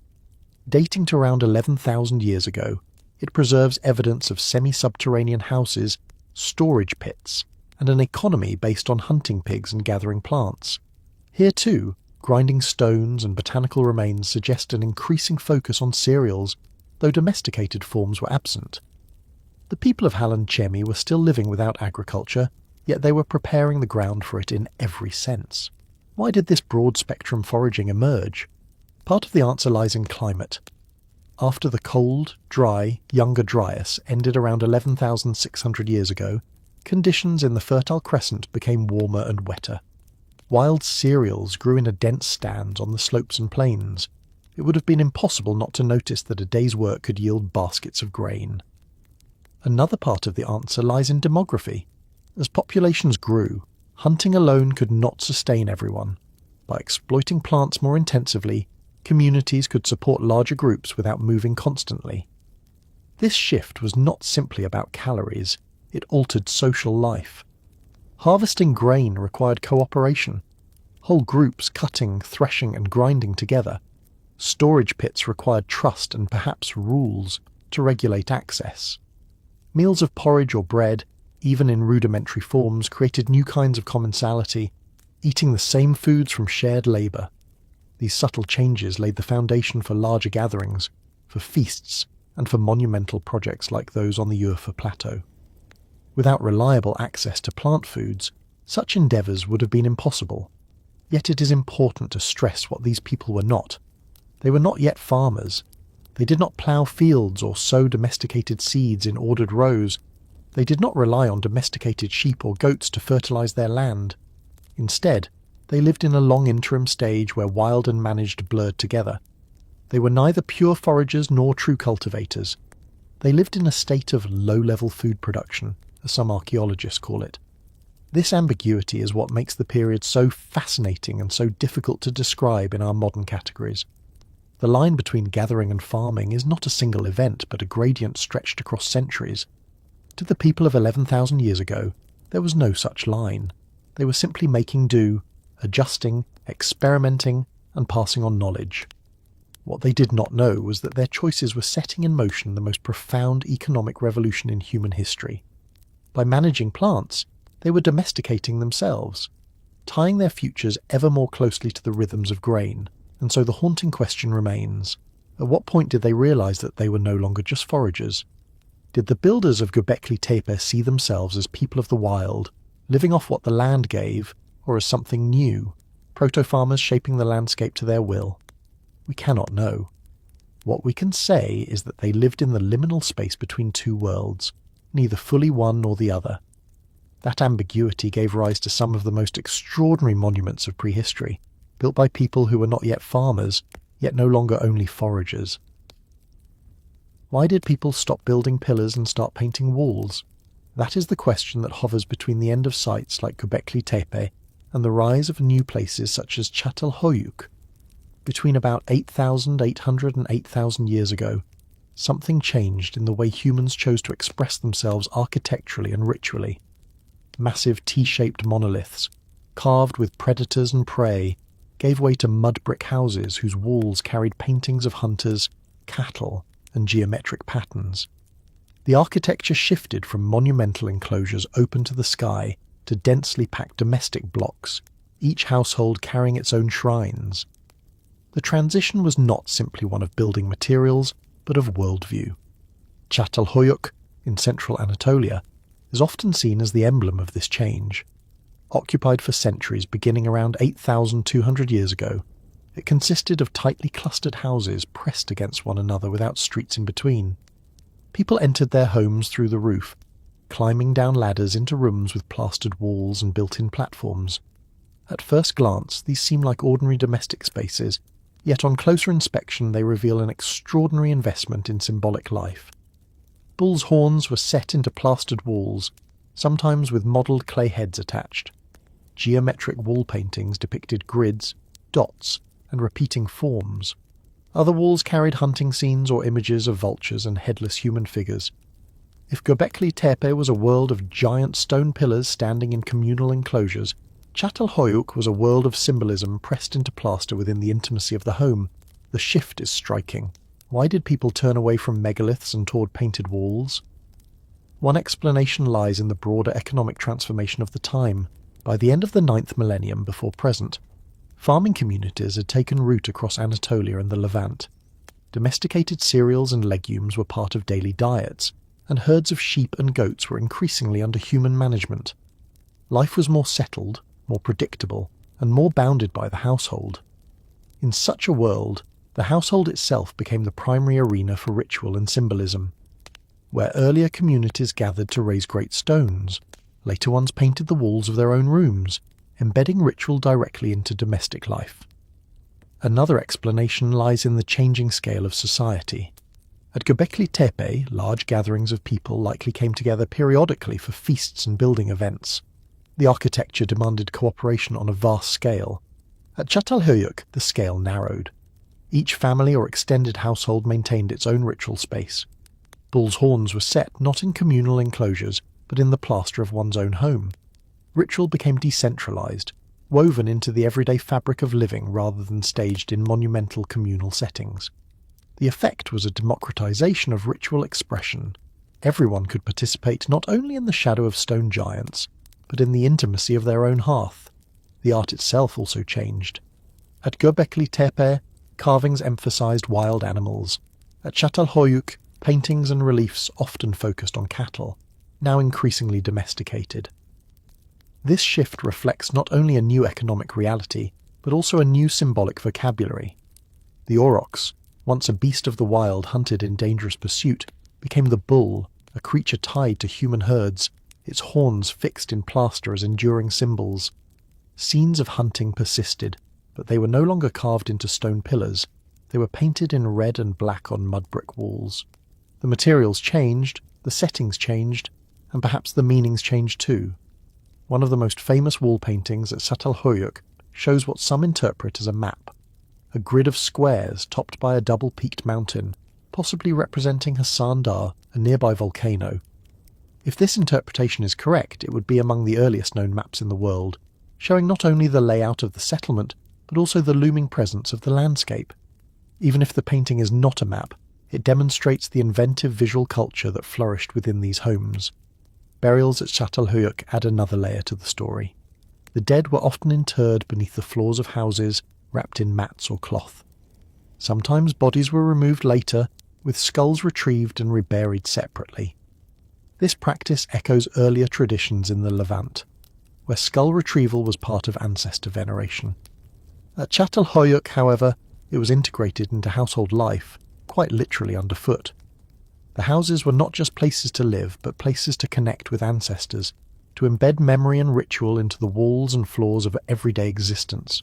This change from monumental to domestic ritual raises larger questions. Did the decline of sites like Göbekli Tepe mark the end of communal, supra-household ritual traditions? Or did those traditions simply move inward? Was Çatalhöyük a continuation of the same impulse to embed meaning in built space, only in a different form? The truth is that we cannot draw a sharp line. Instead, we see a spectrum of practices, from enclosures of stone to rooms of plaster, from carvings of predators to paintings of cattle. Archaeologists sometimes describe this as a shift from special buildings to ritual households. The terminology underscores that ritual did not disappear after the monumental phase. It merely changed venue.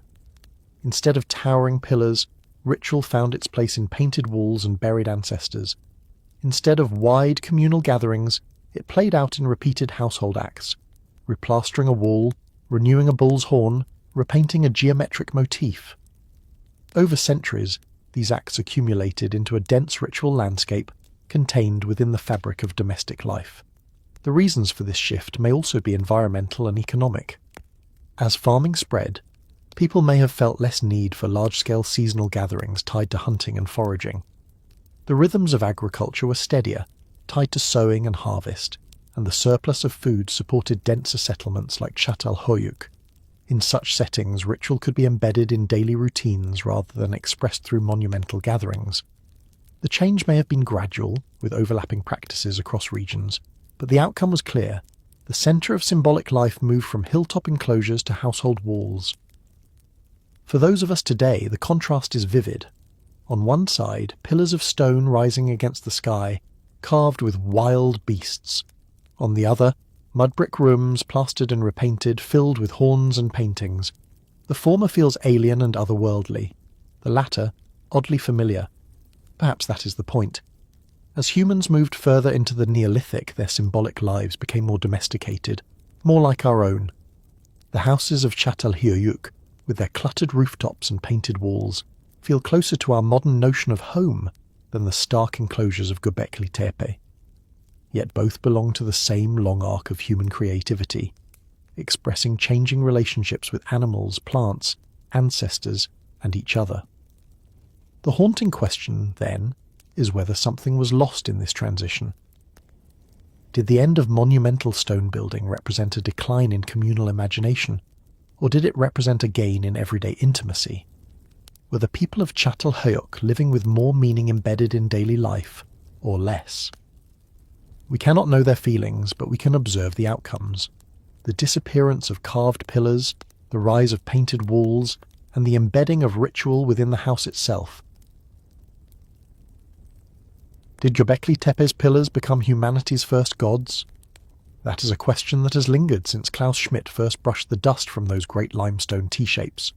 For centuries before written myth, and long before bronze figurines or temple idols, people carved animals, symbols, and human arms into stone columns and set them upright in circles.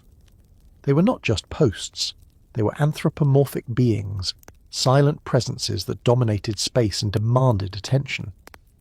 By the time the monumental enclosures were filled in around 8,800 years ago, the tradition of carved pillars had already set in motion something that would ripple across the Near East for millennia. The shift from monoliths to gods was not abrupt, but the echoes are unmistakable. The pillars themselves are peculiar because they are not merely decorated stones. Many of them bear stylized arms folded at the sides, sometimes with belts and loincloths, as if the pillars were human-like forms turned to stone. They were not carved as animals or as abstract symbols alone. They were carved as entities.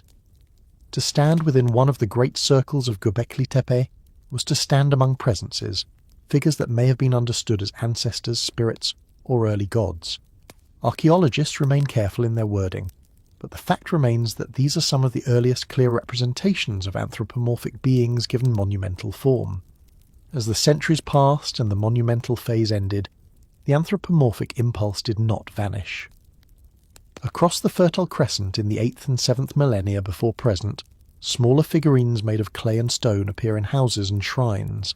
At sites like Çatalhöyük, the famous seated woman figurine, and countless other human-like forms suggest continuity of a symbolic tradition. Instead of pillars carved in limestone, people now shaped gods and ancestors in clay, small enough to hold in the hand.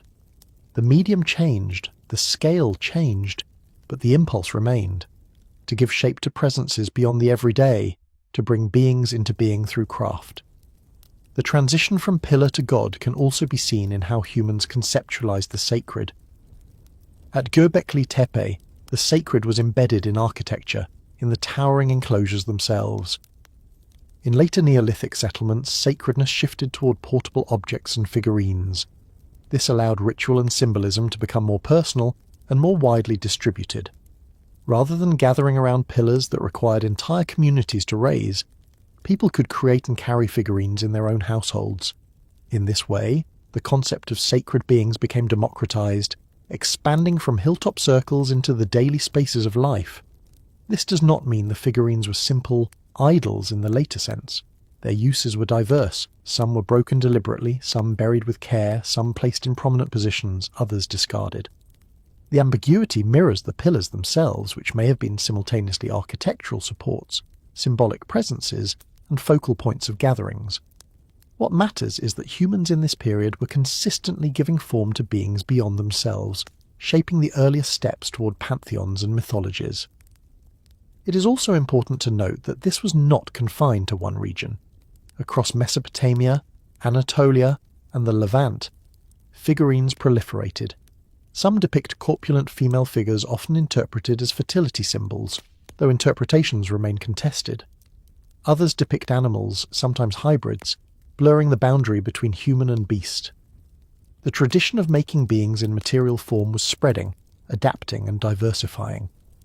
The monumental enclosures of Göbekli Tepe may have been abandoned, but the symbolic imagination they embodied had found new outlets.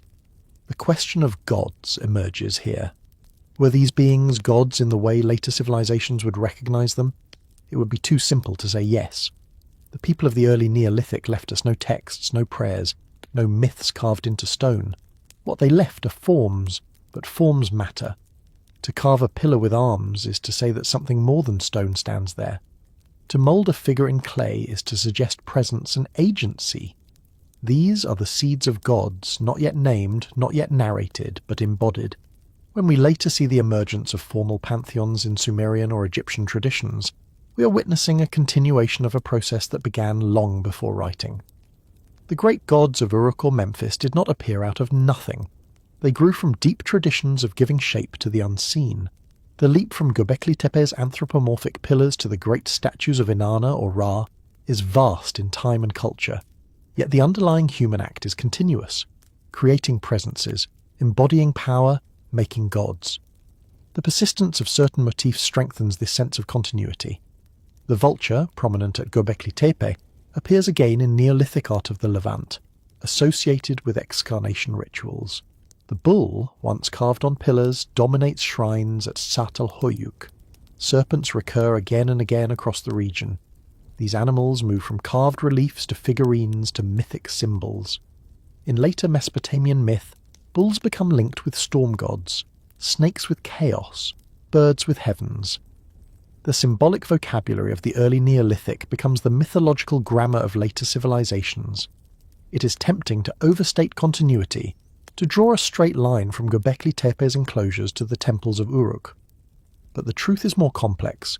Traditions transform, break, and recombine. What we can say with confidence is that Göbekli Tepe demonstrates the earliest large-scale effort to materialize beings in stone, and that later Neolithic communities continue to materialize beings in clay and plaster. The impulse persisted, even as the forms changed.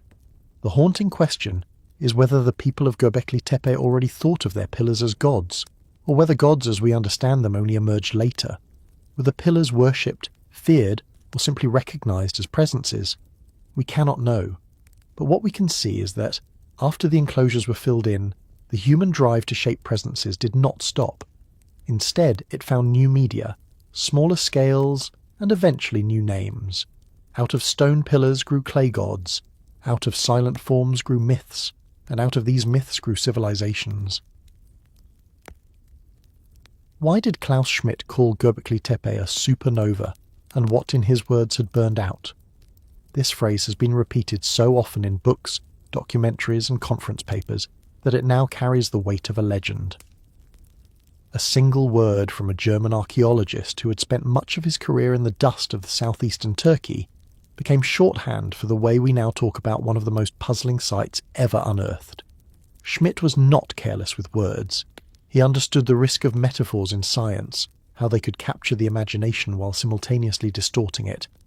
Yet he reached for that word deliberately, because what he saw on that limestone ridge seemed to him both dazzling and terminal, a light that had once burned brilliantly and then gone dark.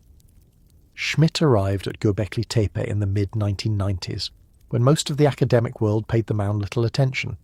It had been noted decades earlier, misidentified as a medieval cemetery and largely ignored.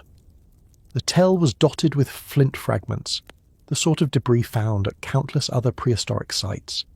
Yet Schmidt, with his training in Near Eastern prehistory and his years of work at Novalachori, recognised that these surface hints suggested something extraordinary below. When excavation began in earnest, the pillars emerged, one after another, their carvings sharp despite their burial under tons of sediment. For Schmidt, this was not a minor site to be catalogued.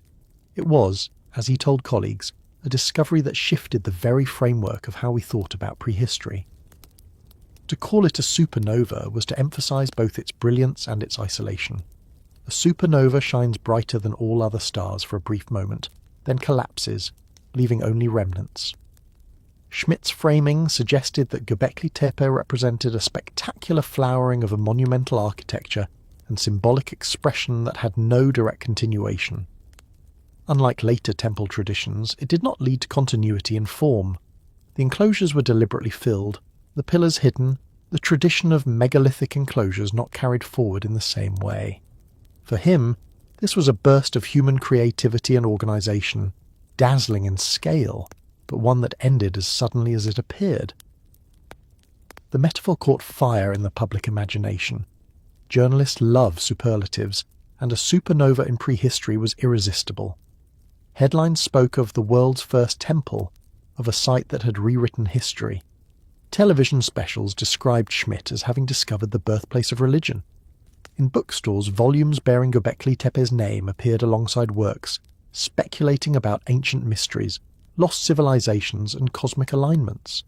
For a brief period, it seemed the site was being asked to carry the weight of every unanswered question about human origins.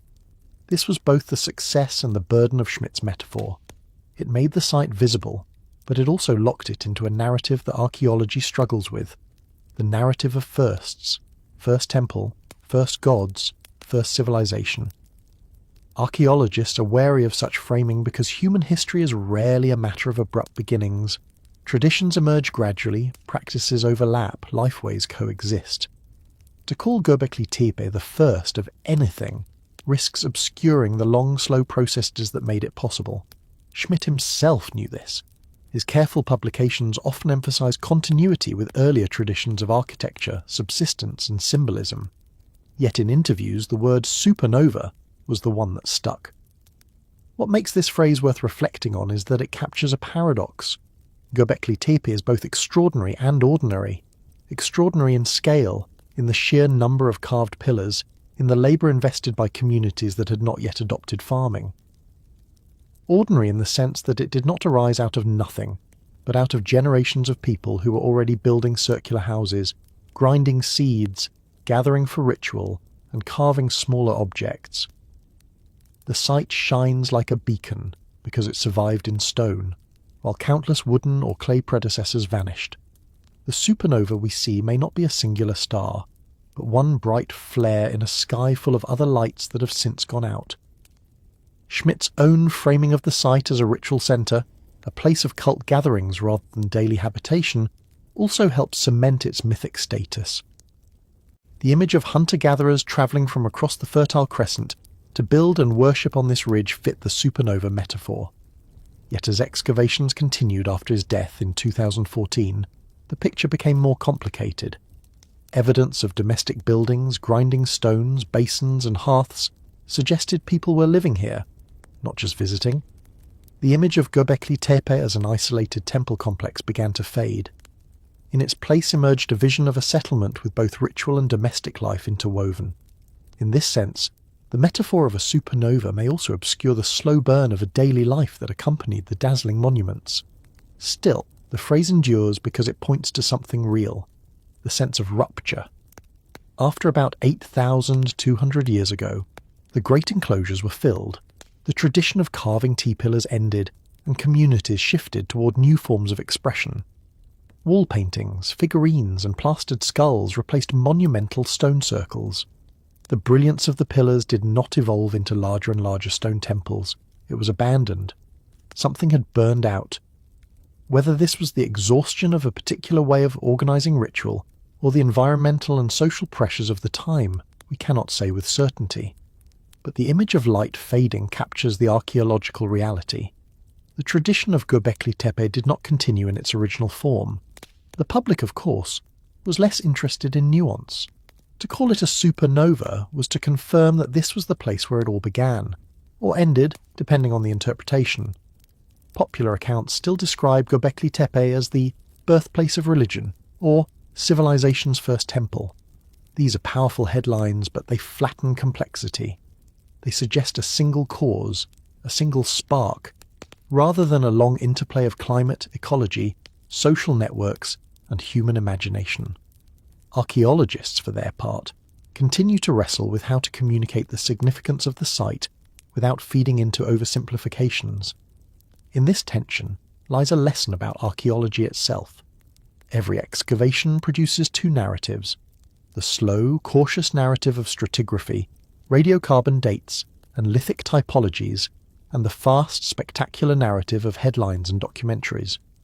Göbekli Tepe demonstrates how quickly the second can outpace the first. A phrase meant to capture both wonder and ephemerality became a banner for interpretations that the excavators themselves often cautioned against. It reminds us how fragile the balance is between communicating significance and creating myths. Perhaps, then, the haunting question is not whether Göbekli Tepe was a supernova, but whether archaeology itself is caught between stars and stories. Schmidt's metaphor was brilliant because it admitted both wonder and transience. The site dazzles us, but it also vanished. The monuments endure, but the lifeways that created them are gone. As with a supernova, what we see is a remnant, a light that travelled across 10,000 years to reach us, stripped of its context, beautiful and incomplete. In remembering Klaus Schmidt, we should take his metaphor not as a literal claim about beginnings or endings, but as an invitation to humility. A supernova blinds as much as it illuminates. Göbekli Tepe shines brilliantly in our understanding of prehistory, but it is only one star among many. To study it is to be dazzled, but also to ask what else has been lost in the night sky of the human past. What if Göbekli Tepe was not the birth of civilization, but instead the last monument of a world that was already ending? For nearly 3 decades since its rediscovery, the site has been framed as a starting point, the spark of religion, the first temple, the origin of complex society. Yet what happens when we turn the perspective around? When we ask not what began here, but what concluded? This haunting possibility is worth sitting with, because the enclosures on the limestone ridge may have been less a prologue to farming villages than an epilogue to the great age of hunters and gatherers. For tens of thousands of years, long before the stones of Göbekli Tepe were carved, humanity lived by moving across landscapes, harvesting what the seasons offered. It was a way of life that stretched back beyond memory, one that shaped our bodies, our tools, and our stories. In those millennia, the world was full of paths rather than boundaries, campsites rather than walls. To build permanent stone enclosures, to carve animals into pillars, to invest in architecture that would outlast the builders, these were not the ordinary behaviours of nomads. They were extraordinary acts, perhaps precisely because the world that had sustained those nomads was shifting beneath their feet.